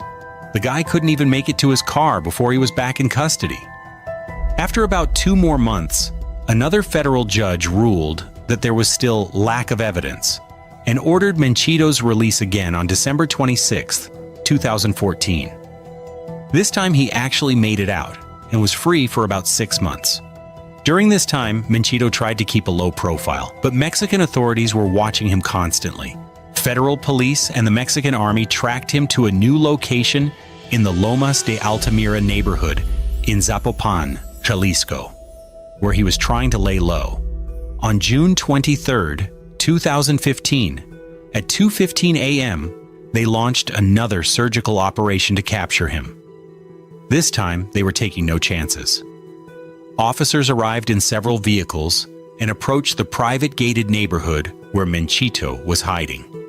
They subdued the entrance guard, shot the security cameras with paintball guns to obscure them, destroyed several other cameras, and asked the guard to cut the electricity to the area. When the guard's telephone rang, officers told him not to answer and ordered him to kneel down. The operation lasted about 20 minutes, and when it was over, they had Menchito and his brother-in-law, El Ojo de Vidrio, in custody again. They found 4 hand grenades and 4 assault rifles, including a customized AR-15 inscribed with Menchito and another inscribed with CJNG-02. The mugshot from this arrest became famous because it showed Menchito with bandages over his swollen nose. He had just gotten another nose job, his second plastic surgery to alter his appearance. The surgery hadn't healed yet, and he looked like he had been in a boxing match. But get this, after only 10 days in custody, a federal judge ruled again that there was lack of evidence and ordered Menchito's immediate release on July 1st, 2015. At this point, it was becoming clear that either the Mexican judicial system was completely broken or someone was paying a lot of money to keep El Mencho's son out of prison. However, this time, the government was ready. As Menchito walked out of the prison, a different police unit was waiting with new charges related to the kidnapping and forced disappearance of 2 people in Michoacan state. These charges finally stuck, and he remained in Mexican custody from this point forward. While all this legal drama was playing out, something happened that would change everything and seal Menchito's fate forever. On May 1st, 2015, the Mexican government launched Operation Jalisco, a major military operation designed to combat CJNG and capture cartel leaders, specifically targeting El Mencho. A Mexican military helicopter was flying over areas where they suspected El Mencho and his lieutenants were hiding. According to testimony at Menchito's trial, CJNG gunmen, acting on his orders, were ready for this kind of operation. They had rocket-propelled grenades and were prepared to fight back against government forces. When the helicopter made an announcement for a CJNG convoy to stop, the cartel responded by shooting at the helicopter with an RPG. It was a direct hit, and the helicopter went down, killing at least 9 people on board, a mixture of soldiers and federal police. One Mexican federal police officer survived the crash but suffered burns over 70% of his body. 9 years later, this same officer would testify against Menchito at his trial in Washington, D.C., describing the attack that nearly killed him. This was one of the deadliest attacks on security forces in modern Mexican history, and the first time a cartel had successfully shot down a military helicopter. It showed the world that CJNG wasn't just another drug trafficking organization. They were a military force capable of taking on the Mexican government directly. The helicopter attack was the final straw for both the Mexican and U.S. governments. In 2016 and 2017, the U.S. District Court for the District of Columbia filed charges against Menchito for conspiracy to distribute drugs, using firearms during drug trafficking crimes, and continuing criminal enterprise. The charges specifically stated that between 2007 and 2017, Menchito conspired to distribute 5 or more kilograms of cocaine and 500 or more grams of methamphetamine, knowing they would be imported into the United States. But Menchito wasn't going down without a fight. From 2017 to 2020, he battled extradition through the Mexican court system, filing multiple writs of amparo, basically injunctions to stop his transfer to the United States. His lawyers made some pretty wild arguments. They claimed he wasn't the person the U.S. was looking for, that he wasn't actually El Mencho's son, and that extraditing him would be unconstitutional because U.S. charges could carry life imprisonment, which doesn't exist in Mexico. Mexican courts kept denying his appeals, and on February 20th, 2020, his final appeal was denied. The very next day, February 21st, 2020, he was released from Ceferezo number 11 in Hermosillo, Sonora, immediately put on a plane, and flown to Dulles International Airport in Washington, D.C. He appeared before U.S. Magistrate Judge Michael Harvey that same day and pled not guilty to all charges. 5 days after Menchito's extradition, his sister Jessica Johanna Oseguera Gonzalez, known as La Negra, came to Washington, D.C. to support her brother at his court hearing. Like Menchito, she was a U.S. citizen, born in California, so she entered the country legally. But what she didn't know was that Border Patrol agents were apparently unaware she had an outstanding warrant. When she showed up at the federal courthouse, she was arrested on the spot. Jessica was charged with 5 counts of financial dealings with businesses blacklisted by the U.S. Treasury, businesses that allegedly provided financial support to CJNG. She pled guilty in March 2021, was sentenced to 30 months in prison, and was released in March 2022 after serving 2 years. In March 2023, something really interesting happened. Menchito was scheduled for a change of plea hearing in Washington, D.C., where he was expected to plead guilty and avoid a trial. But the day before the hearing, a new lawyer showed up claiming to be hired by unidentified members of Menchito's family. This lawyer, Joaquin Hernandez, said he had spoken to Menchito numerous times over the phone and had convinced him to reconsider the plea deal. When Judge Beryl Howell asked about this, the lawyer confirmed he had only spoken to Menchito by phone yesterday and the day before. When the lawyer said he wanted to delay the trial, Judge Howell said, "No, no, no." She noted that she had never seen a conflict between Menchito and his other attorneys and ordered the new lawyer to go sit in the gallery, effectively kicking him out of the case. Many people believe that El Mencho sent this lawyer to sabotage the plea deal because he was afraid his son might cooperate with authorities and give up information about him. A plea deal might have required Menchito to testify against his father, and El Mencho couldn't risk that. The result was that Menchito rejected the plea deal and decided to go to trial, which turned out to be a huge mistake. The trial lasted about 2 weeks in September 2024, and the evidence presented was absolutely devastating.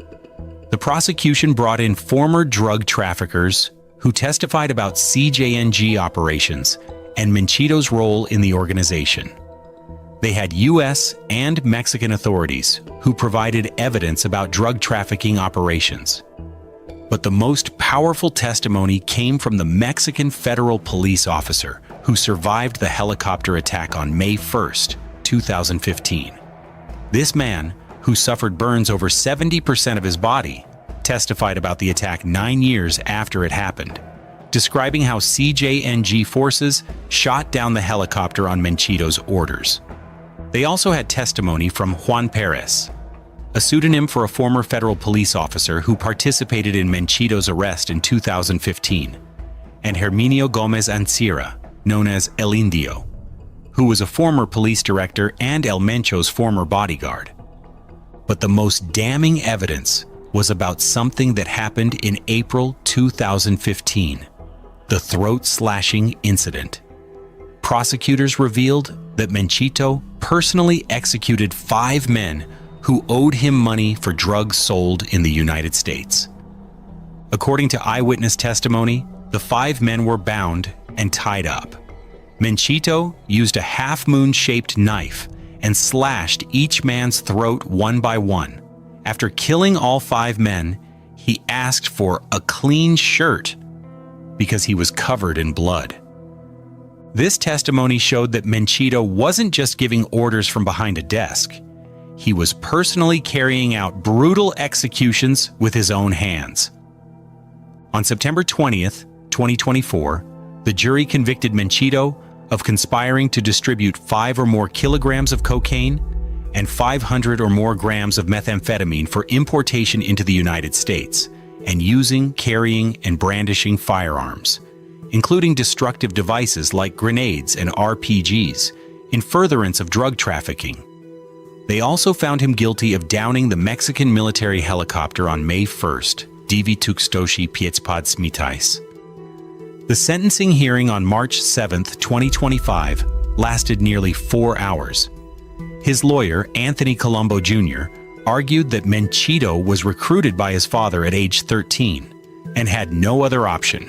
He said he is both a product and a victim, and argued that this should have been a case tried in Mexico, not in the United States, because no crimes were committed on U.S. soil. He asked for 40 years instead of life.